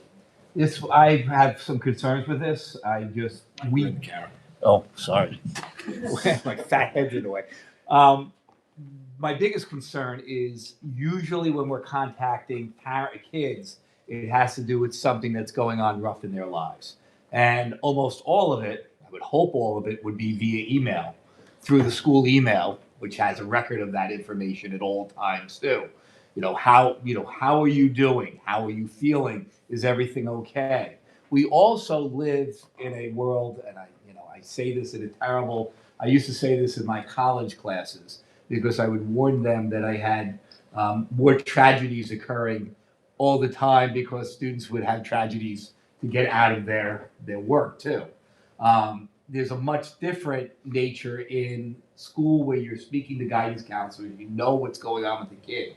And your goal as a teacher is to reach out to that student and make sure they're okay, and make them know that you're concerned about them. And make them know at the same time, delivering that message that maybe this is the time we let go.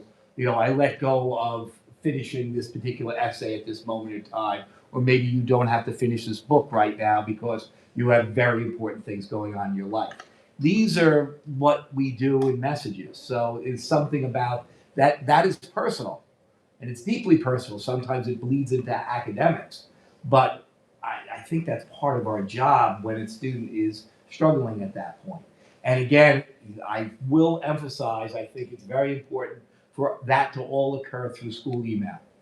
Because if you're fine with this not applying to school email, I believe you'd be able to get everyone to read that. If they're doing it through school email where it's monitored and searchable and savable, I don't think anyone's I think that's what we should be. That's the way we should be communicating anyway with that. How was your weekend? Are you okay? If their school email is different than through a personal email, through a text, through social This media. could be nuanced more, and again, I'm not suggesting it's right, wrong, or indifferent, but, I think of our coaches and the way they communicate with their players, which sometimes needs to happen in real time quicker than through an email. I just worry about throwing the baby out with the I agree with you, and that was gonna be an extra turn, that most kids, you send them an email, they're gonna say, that's too slow, text me. Right, And- especially they're out in the field and don't have. And you're gonna move right out. Now, that being said, the coaches use, I forget what system they use, but that again is a school system that's monitored. And maybe that means we need to come up with some way for, I don't know how else teachers can communicate with kids in a monitored fashion. There's also a difference if it's, sometimes it might be student initiated. 100%, you can't just, you So know, even, but, you're right, but even if the student initiated, the teacher shouldn't be responding. No, If it's- hey, again, I don't wanna use just the word, just the coach, but, Right. hey, Doc Barnett, I'm sick this morning, I can't get, I won't be in class, or I'm gonna be late to class, or my mother was in a car accident. It would be insensitive not for them not to respond to that. I know, but the student's normally not gonna have Dr. Hartnett's cell phone number to text him. They're not gonna follow him on Instagram and say, hey, Doc Hartnett, here's me in a hospital, and send a picture. They're typically gonna do it through the email or through a phone call to the attendance office. That's true in academics, but Mr. Cohen makes a very important point when it comes to coaching and stuff like that. As a poly-prep alumnus, coaches are some of the biggest problems out there, so we may need separate rules, I don't know. So, when they were on the varsity tennis team, their coach would communicate without them, but all the others through actual sports view. Yeah. And they would arrange practices, confirm the matches. Yep. I think this would exclude that. Is that a school app though? Like, cause there are, like, some of the, It's a sports app, It's a not lot a of. school app, so we wouldn't be able to monitor that. So there is Student Square, which is a form of Parent Square. It's not set up and not active yet, but we own it. So we could start to utilize that, which is more effective and part of that whole unifying one communication tool. it sounds like Dr. Arnett, from a union standpoint, you're happy as long as whatever system is at least traceable and it doesn't sort of leave anything to question as to what was being communicated. Yes, but I just want to make sure, look, what did we have on the board? It wasn't overwhelming, but this idea of wellness, and in particular, so much of that, if I'm dealing with a class of 28 students, probably every year of that 28 in one class, I'm going to have a personal concern with at least a dozen of those students, just by the vicissitudes of a particular. And how are you communicating with them? I do it by email. That's, but I'm trying to imagine, Mr. Cohen raises issues of, like I said, when you're outside. I think that's gonna apply to almost all academic classes and teachers, but there may be occasions where teachers, especially when you're beyond and you're not on a laptop or anything else overall, that it might be something where a phone would be involved. Again, now you're beyond my expertise and skill set once you start dealing with technology that way.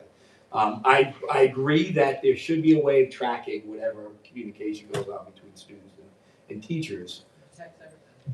So whatever, as long as you can find a tech, I think that's good. Just personally, I think it needs to be black and white, and there should be no shade of gray. I understand, but I'm not sure how you can do that, because here's the thing, and I understand your concern. I think the problem is we're more likely to err on I'm more likely to err on the side of let's try to provide as much help to our students as possible, and with knowing that there are bad seeds out there, and there are bad that may exploit the system, but I think my opinion is we're gonna end up probably doing more good by keeping those lines of communication open rather than closing all of them. But I fully appreciate your concern, and I think it may be that we need to find a way for students and teachers to communicate. But again, they shouldn't be teaching each other at 2 o'clock in the morning.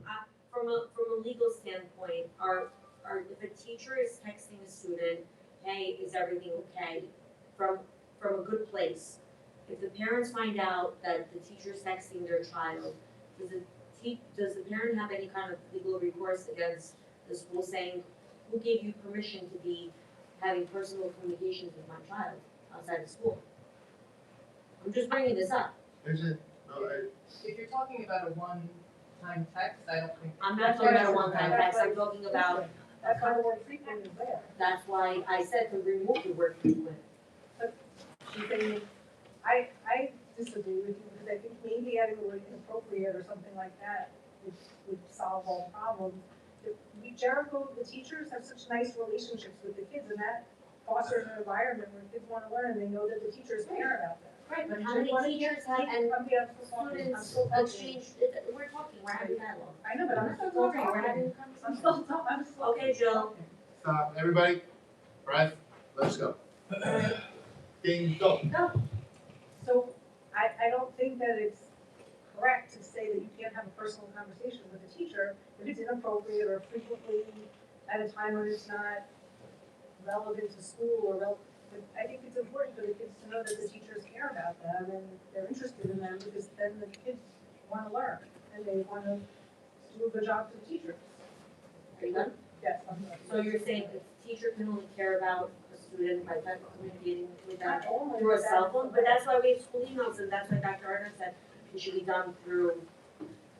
Of course, a teacher and student can have a relationship of a caring relationship and, you know, making sure that that student is doing well mentally, but it has to be done through trackable channels, and not through cell phone or social media or any other personal methods.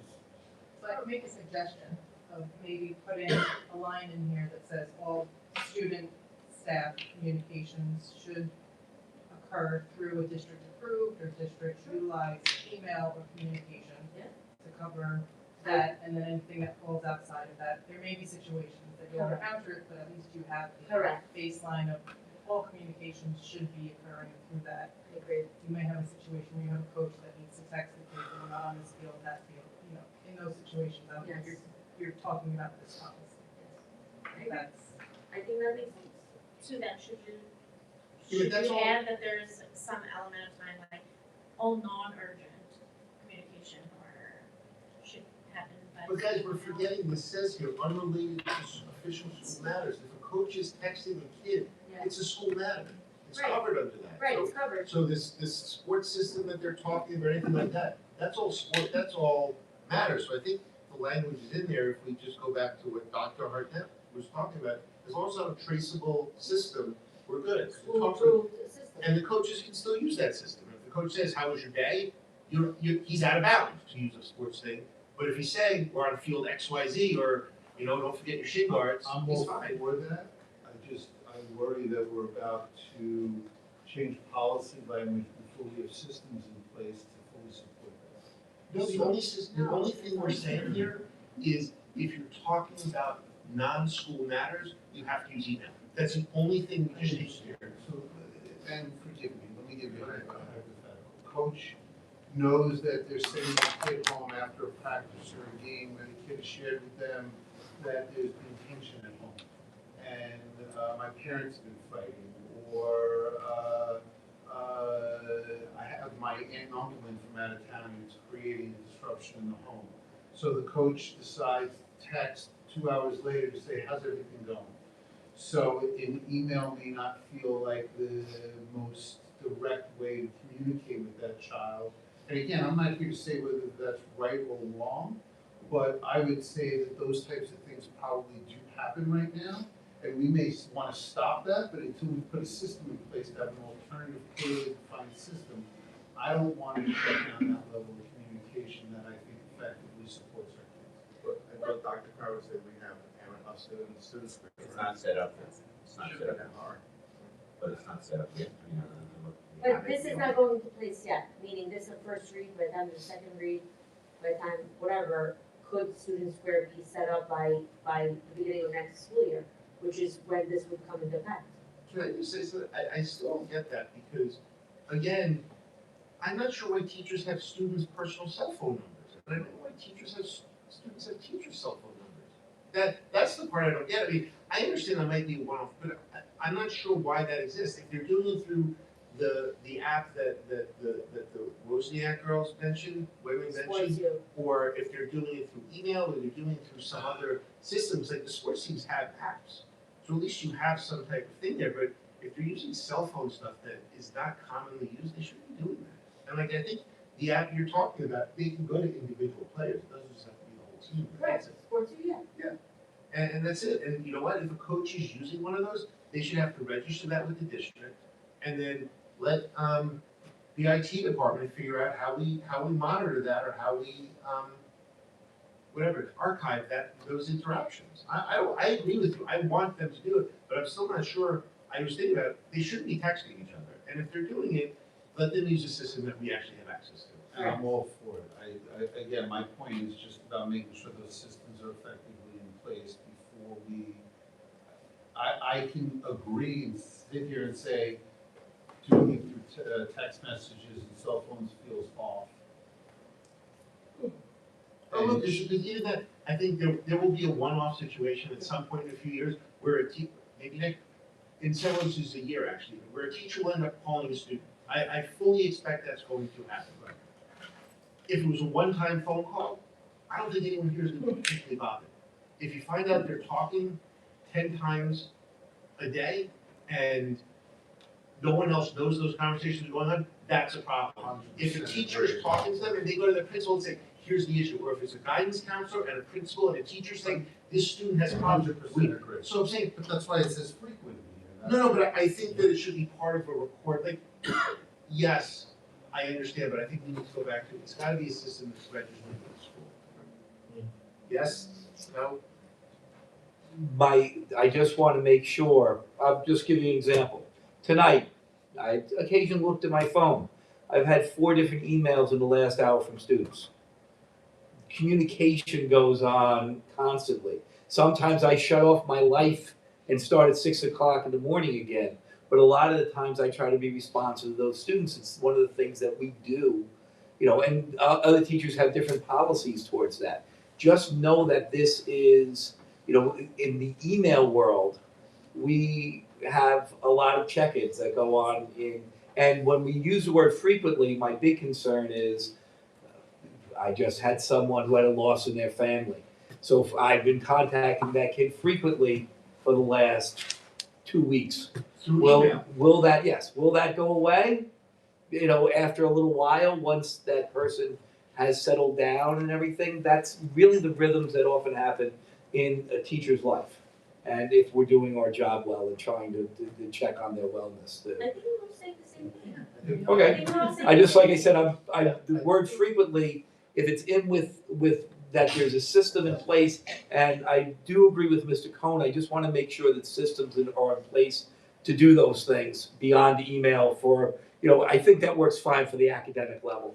But once you're outside the building, or, now you're off on all types of field trips and everything else, it might get complicated doing emails unless there's some other system. Again, those are all school related. I mean, we are on a field trip with the kids. You're not asking, oh, how's your mom doing, or how are you feeling today? It's gonna be school related matters.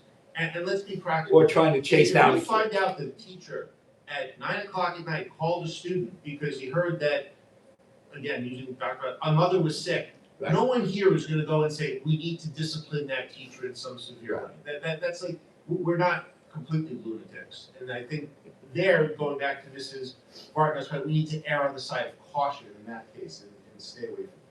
I think what you're hearing from administration is the concern is when students are in crisis. And they feel a connection to a trusted adult in the school building, which is a good thing. And I guess what I'm hearing is we don't want to eliminate any type of communication when the student is in crisis. Andre, but I also think if a student's in crisis, that teacher shouldn't be addressing it on their own. They're gonna be talking to the guidance counselor, they're gonna be talking to a social worker.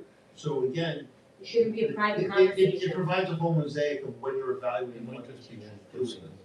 They just, so that, I think we're good, I think. So what do we want to do with this language?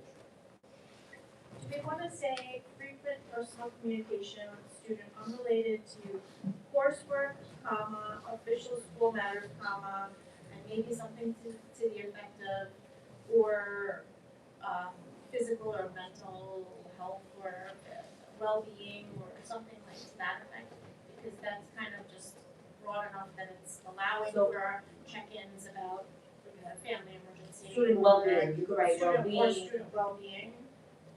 So once again, frequent personal communications with the student unrelated to coursework, school matters, student well-being, Or student well-being. or student well-being in any form in which participation occurs in the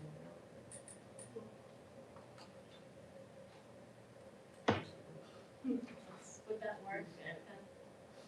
Broad enough. Yeah. So that's the only edit here, is just adding student well-being to that. That's all we got out of this? 20 minutes of student well-being? Sounds good. We'll address it again. We add to the list, we'll take a look at it. We will look at, let's everybody think about this, think of a solution that they would like to see, and on the 30th, we can take this up again. And we got 61 meeting, we'll talk about it briefly on the 30th. Okay, workplace violence prevention. 8 pages. Does anyone have any comment? This one does name Mr. Cohen on page 4. It says, the name of the assistant superintendent, not what we have. No, it has his, it just says assistant superintendent, but then it has his email address. So I don't know what email address we put in there. Where do you see that? Top of page 4, the workplace violence prevention coordinator. First paragraph on that page. At the very end, it has Decon and Jericho School Yes. Center. This probably should be similar to how we did the CROC, it should be part of, Yes. listed as the title and then. Good with decode.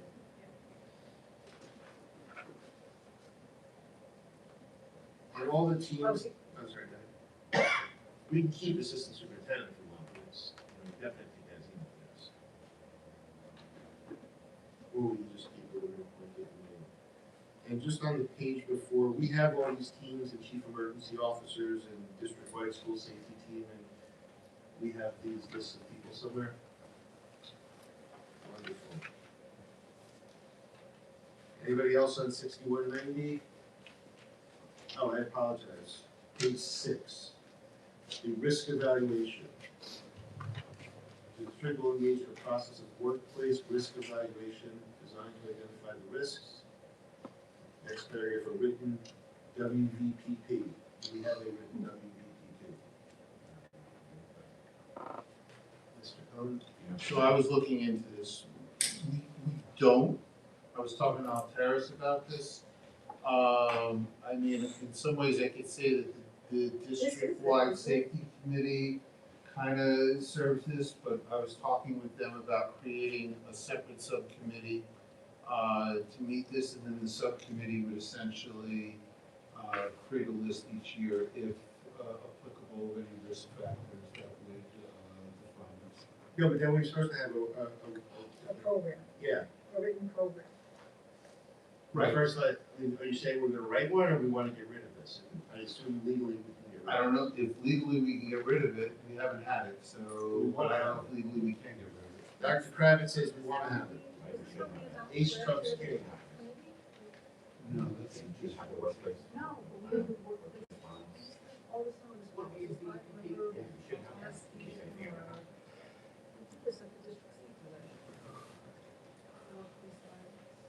Wait, you got all this. We do a training video, but that's different than what this is saying. We do the training videos and things like that, so all of our employees get trained. Remember we were talking about like how the receptionist is there at night and remember that whole That discussion? was part of the district safety. That was No, part it was of- part of this one place, there was a new thing that all brought to us last year. We did this whole policy. I don't know if this is the same one, because it's all one. Okay, I think I heard from he's our superintendent, wants a WVPP, a workplace violence prevention program written. So we're gonna leave this in here, and hopefully around the time when we do this, we get this second read and implemented, we will have the workings of the WVPP. Should Mr. Code want to create this new committee, we're all in favor of committees, we love committees. Dr. Sundberg loves committees, he probably wants to get another committee. So we will go from there. Our scribes are clear on this one? We're moving to 6211, employment of relatives of board members. The prior version said we should apply this policy to teachers and other staff, I believe we had a policy that if you have, that the children of current teachers are not allowed to have full-time jobs here. I was told that by a teacher, though I know that we have had the children of teachers be part-time or substitutes or fill-ins here. So I don't know what our policy is with regards to teachers. When we get to that in 1 second, after we just talk about this board member thing. Does anyone have a problem with this? My two questions are, does the board member get to vote if we're looking at hiring their child? Perfect. So then is it 2/3 of the remaining? Yeah, so it'd be 3 out of 4. Sam, could you read that one again? The district will not employ any teacher who is related by blood or marriage to any board member unless 2/3 of the board members consent at a board meeting. The vote will be recorded in the board meeting minutes. It's just children of a board member? Children. What if it's a I'm spouse? sorry, it will not employ any teacher who is related by blood or marriage to any board member, Oh. not just children.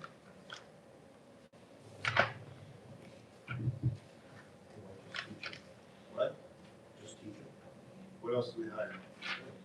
The administrator? Staff, no, the staff. I think the prior version said should apply this to staff as well. Got it. We should do Okay. that. Any employee who's served teacher. Any employee. Any employee, great. That'll break long-standing traditions. Well, no, see, this is the problem, and this, well, it won't, they resign before they get hired, that's not.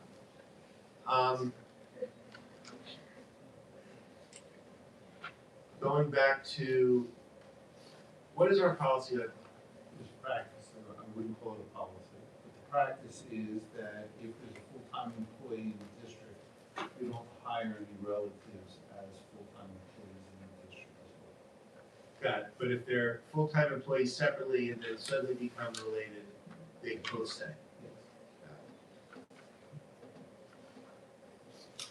Anyone of anywhere now, okay with that? Okay. Unions okay with that restriction? I know stuff going on in your union. We'll be just fine. You're good? Good. 6212, certification and qualification. The parent notification, is that the same thing we were talking about before? First line of the parent notification, is that the state ed stuff or is that new stuff? This is new, this may be in your, parents' bill of rights, I can check this. Does anyone know, Mr. Cohen, about this, providing about the professional qualifications of their classroom? Usually, I thought there was something also in this policy that said if someone's teaching out a license, then. There is, because we have to notify them if they're gonna do it, stuff like that. But that's notification, but I'm saying, if the teacher, most of our teachers are teaching in their area of qualification. But I'm saying, is there some way where we provide this, if someone requests information on professional qualifications? If they request it, then we would provide it. But I guess the question was, do we proactively list the statement like this? I'm not aware of it. Yeah, that would be, I wanna just check your. You were talking about the last bill of paragraph. rights, the parents' bill of rights is in there. Okay. Why is this a whole separate, policy from the professional growth staff development? Is that part of this new? This is about their licensing, not about their annual ratings. That their child is being taught by a certified teacher. So David, the district is not checking that licensure has not. Of course we are. No, upon hiring, of course, but. It goes beyond just hiring. Every year we have to do what's called a bed survey.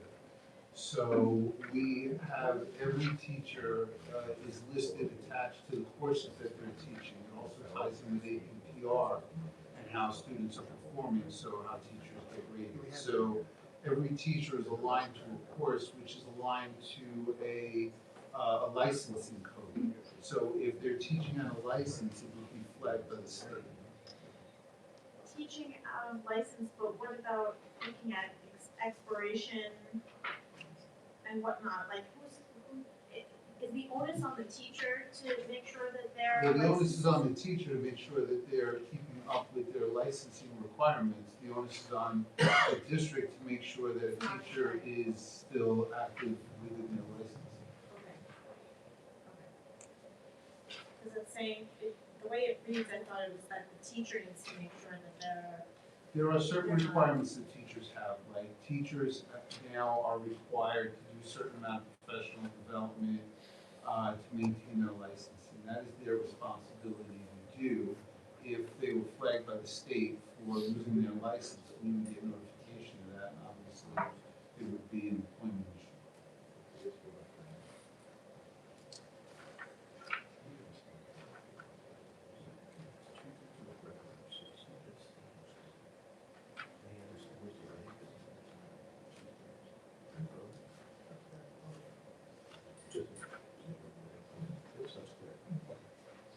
Ms. Baker, what was your question on the CARES Bill of Rights? If this notification is contained in that Bill of I Rights. have my best assistant right now. I thought the Bill of Rights was in there. I told you I picked up the PTA Bill of Rights. 6213, registration and professional learning. I think that's the one, the professional learning kind of is similar. They all sound like once you read it. Yeah, When they complete 100 hours of acceptable CTLE, is that paid? No. No. And so that's not on school time? They just have to put in extra Some of 100 hours it, every some of it can be on faculty meetings, not during the school day. It would be before, or after the school day. For example, we come in early for faculty meetings, or in the middle school coming after school for those meetings. So it's 20 extra hours of, on average, 20 hours of extra work a year that you guys are putting in. Yes, but that, for old people like me, it doesn't apply. In other words, I'm permanently certified without that, but the younger teachers have that 100 hours that they have to do. Even there's a 50-year gap there, what year did this qualification start? I think circa probably in the early 2000s is probably the second. But I can't, maybe I'll look it up on AI while fiddling on my phone. Where's Sam Barini when you need him? Okay, anybody else here, 6213? Do we have an answer yet on our Bill of Rights? Not in there. It's not in there, Mrs. Do we need to put it in there? Or should we just? I can check and see if that's appropriate to be in there.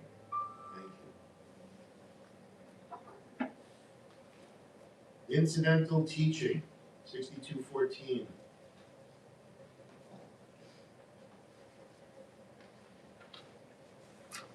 Do we do a lot of this where the superintendent's assigning someone 5 hours? No? Anyone? 6215, probation and tenure.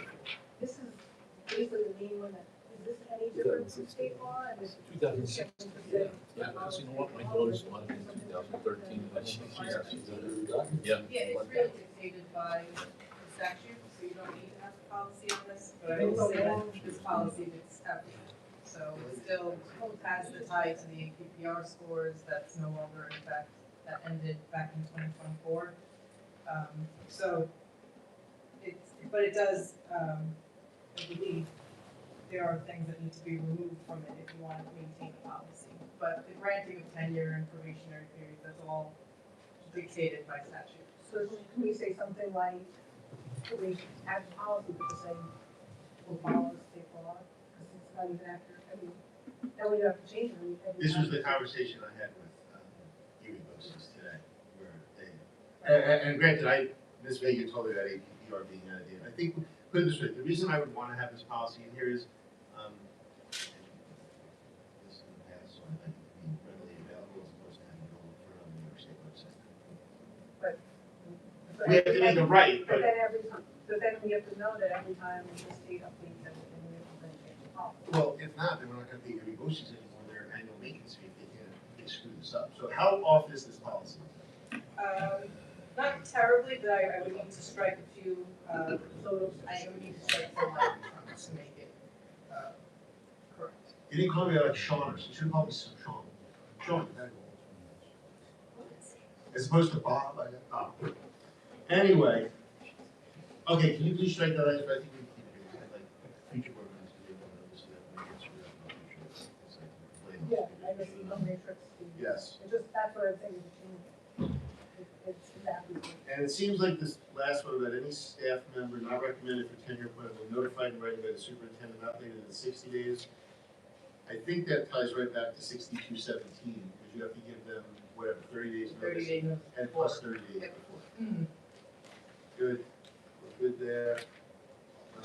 3013 of the education law. Are you speaking Are in you your on sleep, the- or I didn't know. I'm just talking about. Yeah. I thought he fell asleep, it was like, oh, goodness, okay.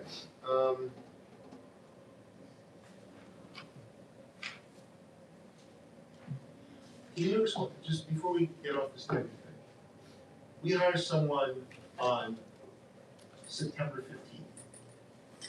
Their tenure doesn't kick in until September 15th of that 3 years or 4 years later, correct?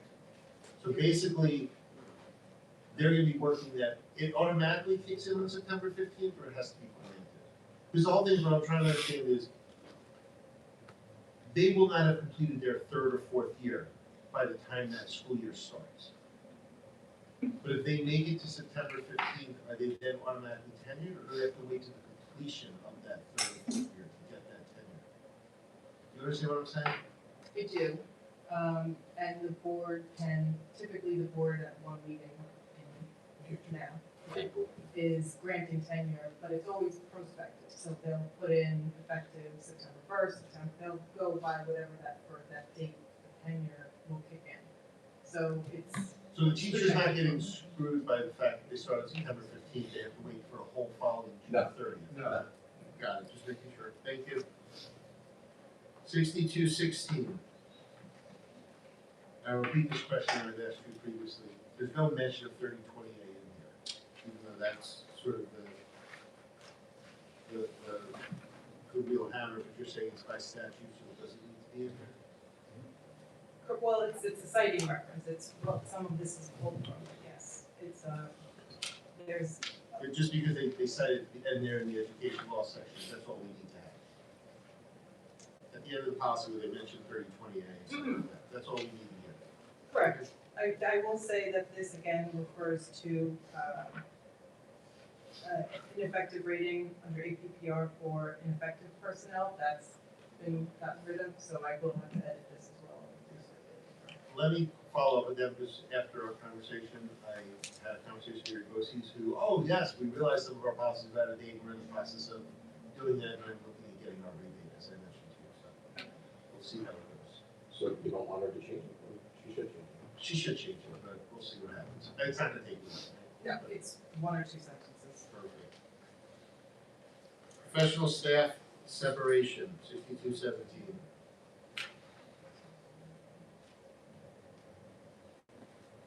Perfect, 6220.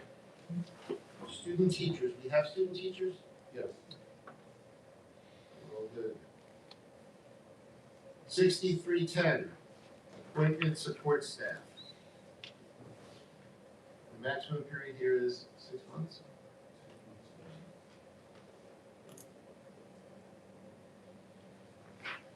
$63.20, supplementary school personnel.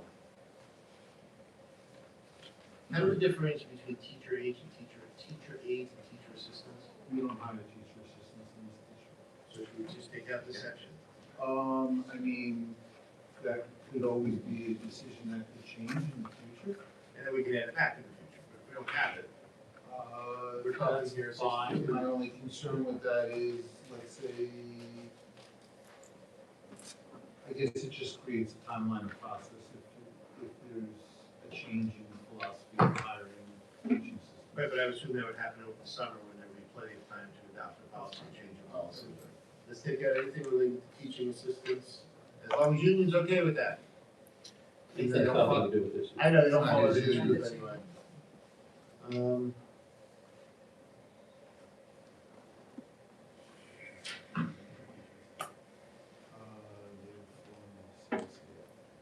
So this whole thing comes out of it, all this pre-professional, perfect.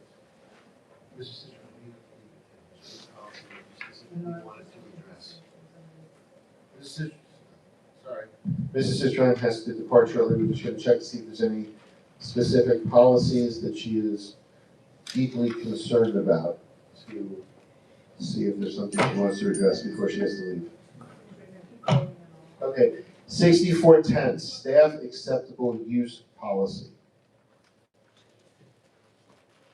This is related to social media, district websites, district emails.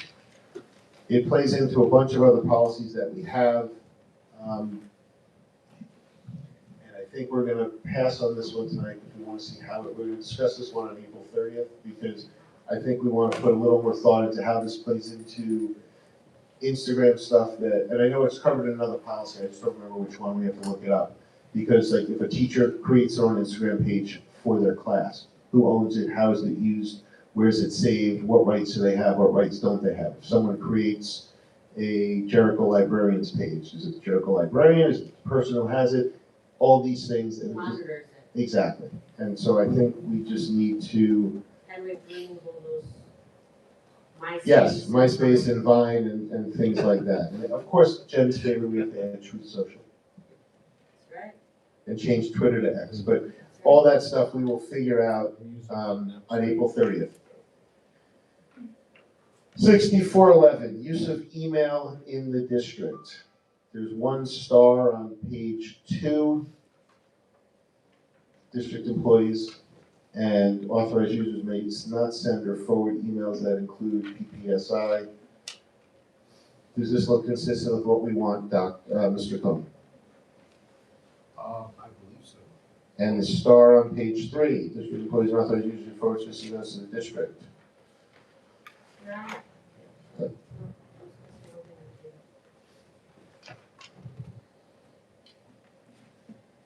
Looks good. I thought it looked good. It's like Mike left. I had spoken to Mike Larkin. He thought it read just fine. Okay, so we can take the asterisks out of those two. Mrs. Larkman? Page 2, D, comments or statements about the district that may negatively impact it. Is this, I guess this question for Ms. Vega, is this too broad? Is there protected speech we need to worry about? Union activity, whistleblowing? It says that they can't forward, send. Comments or statements about the district that may negatively impact it. It is a bit broad.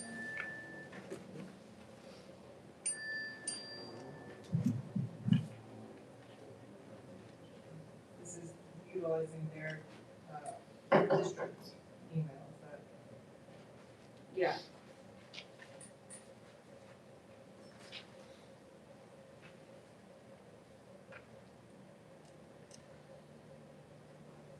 It's a little vague in terms of what may negatively impact. the Right, district. because do we edit it or do we just remove it? I mean, I don't wanna hurt the district in any way, but it is very vague, The word may is problematic. may negatively impact it. Just very The whole broad. thing is it's vague. One person's determination that it's negatively impacting could be another person's feeling that it's positive. Right. We just delete it, you think, or you wanna think about that one? Yeah, I'll look and see, maybe, I Yeah. don't know if it's meaning you can't forward something that's spam or if it's malware or something like that, or if it's about actual something in there that's negatively reflecting on the district. So I'll take a look and see. Okay. Good. On the page 4, right above where it says confidentiality notice, personal email accounts or services should not be accessed via the district computer system. Do teachers, Do teachers not use their desktops to access personal emails, or they know that they're not allowed to do that? Teachers will use a separate email account at times to contact, in their free time, to use other contacts that are not part of, the school system. In other Will they words, do it on the school system? That's what I'm saying is this specifically says personal email accounts should not be accessed via the district computer system. I'm asking if teachers do that. I'm not passing judgment on it. I want to have a conversation. I'm saying they do. And again, it's whether or not we could do it on the phone rather than do it on their computer devices. But they would log into, say, a Gmail account or something to that extent to do that. No, and I fully, I'm saying I assume that was the case, which It is is the why case. I don't want I teachers appreciate getting in that. trouble. So how do we address this? And as someone just said, Mr. Larkin's not here, I know his predecessor would have, had a conniption if he heard that people were accessing this, I'm sure he knew. I don't know if Mr. Larkin shares the same level of concern. I think he should, because it shouldn't be happening, though I understand when teachers are here for 12 hours a day, Right. it becomes an issue. I just don't know what the right workaround I is. think the word should, and also exact without authorization from building principal or supervisor, I think is you're out. Should does not mean, may. It should, it's very tough to allow for that flexibility. And if we ask the principal in the beginning of the year to modify use the computer, you might, I think just. But do we want them to do it? I understand it's like It's this. gonna happen no matter what, so even if we give them laptops, it's gonna happen, so that's why. Doesn't it, I think it's a problem. open up our service to the possibility of just, malware or like viruses if you're having outside, accounts? In theory, our firewall should protect us. If you're taking a laptop home, a Chromebook, or or whatever it is, the same problem could happen. We can't prevent that, but I think the reality of it, we welcome free use of other devices, go research stuff, bring it into our schools, into our classrooms. I'm fine going with that. I'd like to talk to Mr. Larkin, because I understand it's unavoidable, but I also understand that you probably don't want it to happen, because, look, you get a lot more, I assume, and I don't get a lot of spam to my Jericho email account. I get a lot of spam to my personal email account. It's just more prevalent, and you're more likely to see stuff you get in your school account, you typically expect who it's coming from, and most of it's probably coming internally anyway, versus all your friends are getting hacked and you get various emails. So let me give you an example. If I need to contact my doctor, I'm not going to use the school email to do that. So I'm going to use, my Gmail account to do that. So. Of course, but you fought very hard to have teachers be able to access their cell phones during the day, so. Right. That's, it's not like they're out of communication or they can't do this Right. with it, But and. as you know, the cell phone, there's certain things a cell phone cannot do, at least my cell phone cannot do, that a laptop can.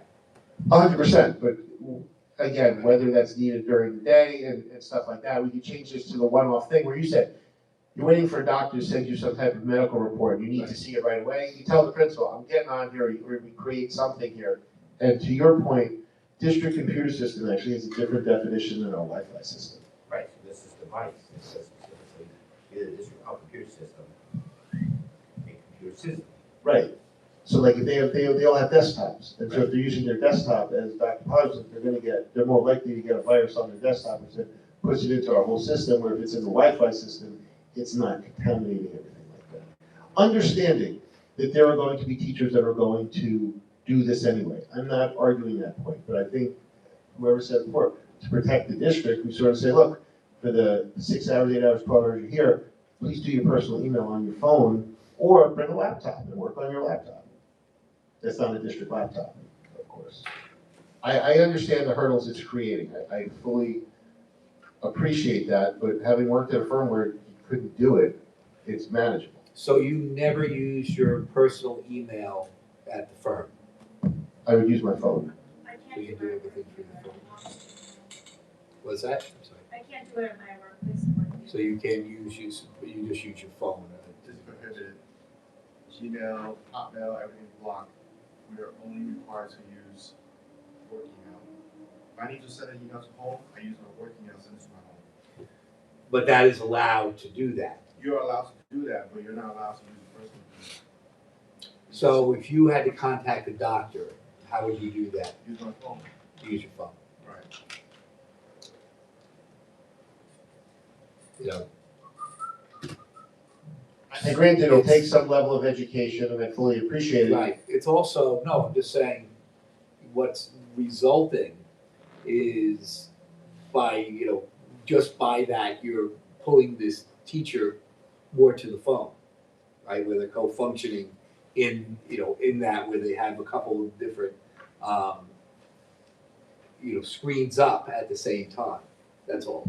It's, Yes, but at the same time, I look at it as they're working. They're not, we're not trying to facilitate them doing, and Right, no, I doc, understand. look, no one's But getting upset at doc, that you do, your that lunch you email break your or doctor. whatever, you know, I'm just saying, you have breaks in your day.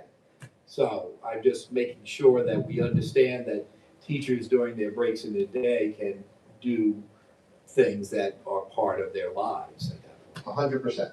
I think they can use their phones to do whatever they want, but I don't think they should use the school properties used for their personal activities. I think that's what it means. Okay. Yeah. Just a phone technically can do everything you need.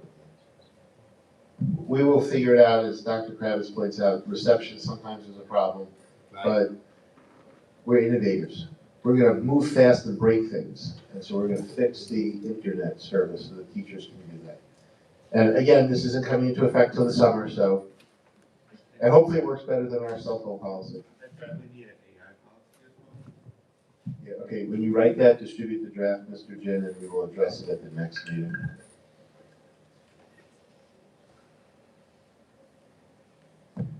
Again,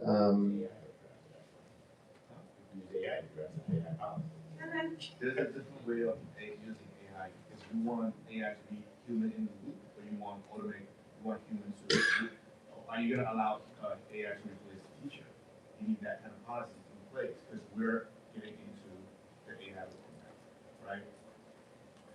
and Dr. Hunt, just so you know, we're still on 6,000s on April 30th, so if you get feedback on a workaround for this, or some type of feedback on this one little thing, please bring it forward on the 30th.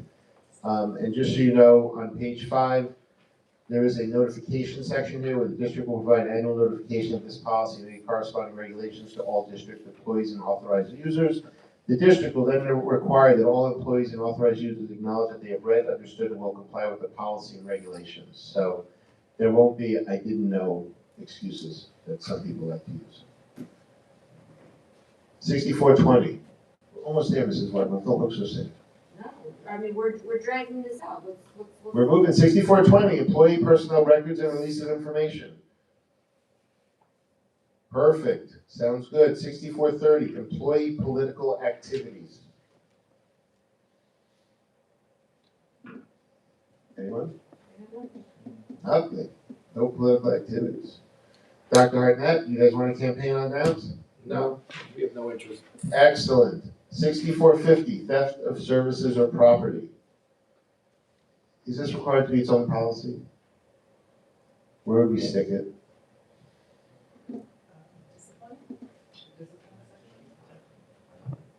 What do we do on the policy? It's 3 sentences, it's 1 sentence. Wow, okay, we're gonna leave it. Our efficient superintendent wants extra policies. 6540, defense and indemnification of board members and employees. Why would a board member need this? Third paragraph here, for purposes of education law, the board, you give written notice to the board within 5 days after process and must deliver the original copy within 10 days. On the next page, in the second paragraph, the 4th line down, it talks about within 10 days. What's the difference between the 5 days on the first page and the 10 days on the second page? So generally under education law, it's the 5 days. You, in this policy, are using the public officers law to supplement your defense indemnification. which means that in addition to the protections that are provided under education law, the public officers law is a bit broader in terms, and it has a 10-day notification instead of the 5-day under the education law. So if you miss the 5-day, you can still get it under the 10-day with the same notification? And we're supposed to keep both days, or we can just change the first one to 10 days?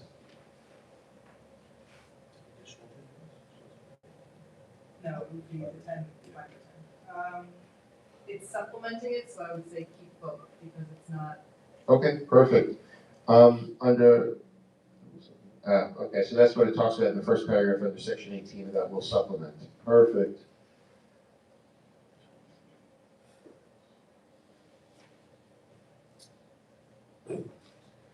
Anyone else on 6540? 6550?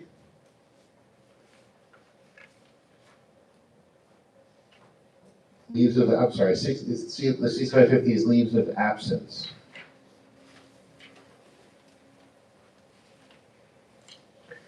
Under blood donation, which do we do, number 1 or number 2? Second page on 6550, blood donation, it says the district must either, at its option, do 1 or do number 2.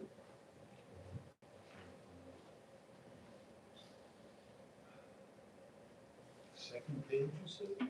Page 2, yes. Page There's- 2 carries through.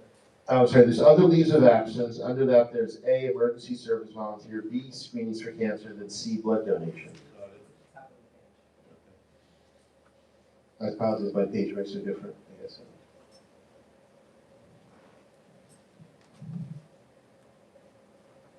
We do not have to choose one or the other now, we can just make it up as we go along. Personal allowance as agreed to by the superintendent, so at least clause, that one or the other one. Dave, don't we do it here? We do. In all honesty, I haven't seen this come up, but that doesn't mean that we shouldn't define it, so. Again, if you want to punt on it and come back with an answer on the 30th and just figure out what we want to do, that's perfect by me. 6550, 30th, blood donation, perfect. Do we have lactation rooms? Everybody knows where they are? Perfect.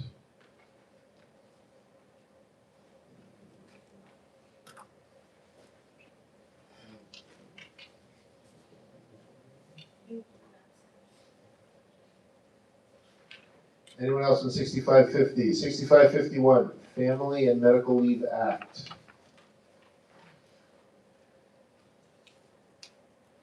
Is there any limitation here on elective surgeries by employees?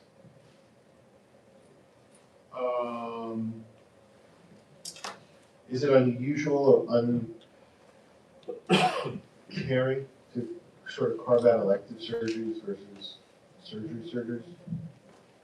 Once the doctor's not saying we need a surgery, it's hard for us to determine what's elective and what's not. Well, plastic surgery doesn't count. So I understand, but there's some, HIPAA aspects that, limit. Right, what triggers the FMLA is your notification from them that they are getting the surgery, whether or not it's elective or not. So that's what triggers the FMLA, and if it's a serious health condition, surgery. It just seems like there's a lot of medical conditions in the final years of service. No offense to your membership, Dr. Hernandez. Okay, 6551, we're still on 6551, sorry. 6552, military leave of absence. Just so I read this right, someone goes on a military leave of absence, they get paid by us for 30 days?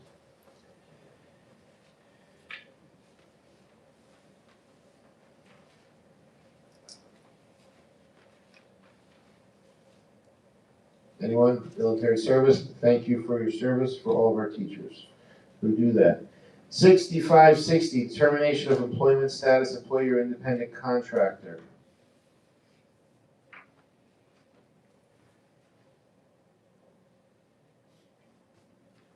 Do we have any independent contractors?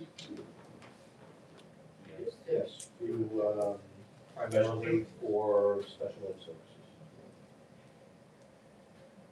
The PTs and the OTs and the. Yeah, I mean, most of them are companies, there are a couple of individuals. Have we ever had an issue with an independent contractor saying their employee, thank you again, Wozniak family? Keep up the work. Thank you. Thank you again, ladies. Have we ever had an issue? Have you ever had an issue with an independent contractor saying, oh wait, no, I'm really an employee? No. Okay.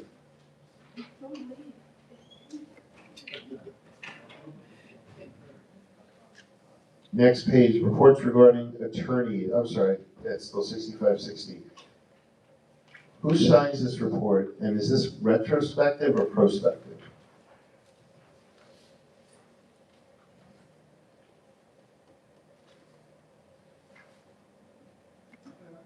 I'm sorry, 6560, page 2, reports regarding attorneys. The district will honor before the 45th day after the commencement of the fiscal year file with NYSD, the state controller, attorney general report specifying all attorneys who provide legal services, whether the district or board hired those attorneys as employees, and all remuneration and compensation paid for legal services. I believe something typically comes to the firm to say who has worked on matters at Jericho. Right. And then we send it back to the district and then it gets submitted back. So it's retrospective, so it shows you who's worked in the prior fiscal year. And who files this report? Superintendent, assistant superintendent? I submitted, he may certify it, either one or both of us. So this report's available to be seen? This report is available. Yeah, I mean, you're putting together a report, it's getting filed somewhere, We're submitting it through the portal to SED. but it could be foiled. I suppose. Send my letter to him. 6562, employment of retired persons. We do a fair amount of this?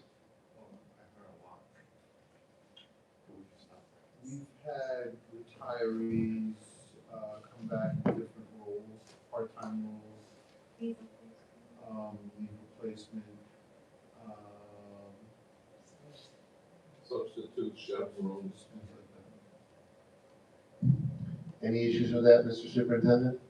No, actually, there's a shortage of teachers, so sometimes it's about, if you're looking for specifics, chemistry, biology, and you need someone, you usually bring back, someone who's retired, and bring them in. For a short term. Yeah, where else are you gonna go? Everybody wants to work in Jericho. I believe that's a quote from you not more than 2-3 hours ago. Number one.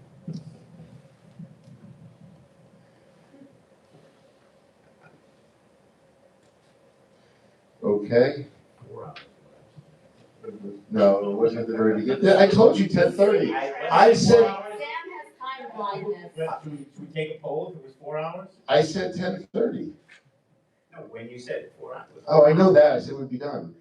6570, remote working arrangements. I'm sorry, remote working. Why do we have these remote working arrangements?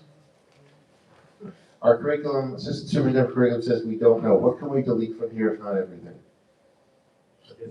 There are mechanisms in here that say it has to be approved by certain people. But why do we want to even give people that option?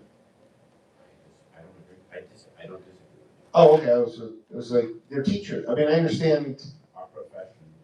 it's an in-person profession. I mean, you leave in the extraordinary circumstances stuff, but other than that, which is in there, Mr. Checker, it's a totally separate thing. You read my little tiny mind on that. You are of some renown though, so I have to try to.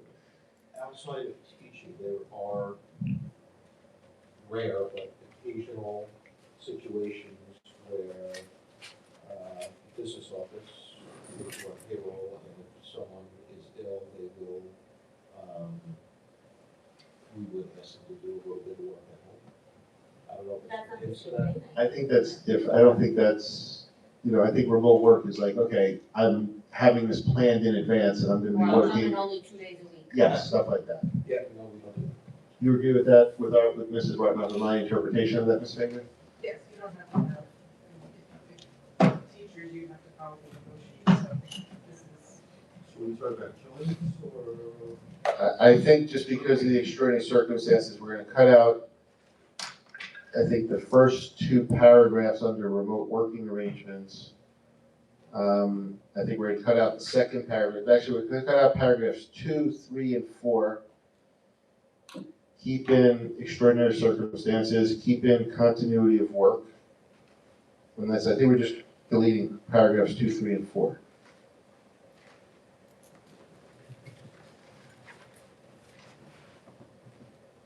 And that takes us to the end of the 6,000s. We have lost Mrs. Citron, but the four of us will carry on. All in favor of accepting the first reading of policies at 6,000 as, I take it back. We have a couple of these are open. All in favor of tabling, right? This is where we should table all these policies until we accept the first reading on the 30th, correct? Correct. But all in favor of tabling all the policies in the 6,000s section of the manual. Do I have a motion? Actually, no, we need a vote. Wait, no, we already motioned to open it. Now we're motioning to table. I need a motion to table first? I forget, I'm tired.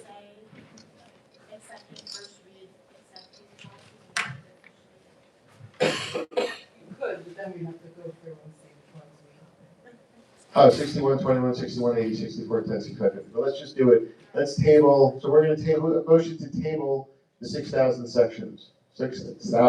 Yes, that one. 6,000. Thank you so much. Yes, that's the motion. Motion, Mrs. Varnoff. Second, Dr. Balachandra. All in favor? 4-0. We thank everyone here for their presence. Just as a quick update, on Wednesday. I'm not closing yet, I'm making noise. On the 22nd, next Wednesday, we will be jumping right into no hellos other than the Pledge of Allegiance into section 5,000. It will be a blast. It's about 63 policies and 150 pages. We're gonna soldier through. That is on Wednesday, the 22nd. We will then be here for our next regular meeting on April 30th. I'm told we will not be joined by Dr. Hartnett, who will be in Albany for an exciting, no, you will be here? No, I'll be in Albany. He'll be in Albany. He will not be here for us, so he will send his emissaries with his viewpoint on the use of their computer systems, our computer systems. Do I have and we will also finish our policies 6,000 on then. All in favor, do I have a motion to adjourn? Motion, thank you, Mr. Jin. Second, thank you, Mrs. Varnoff. All in favor? 4-0.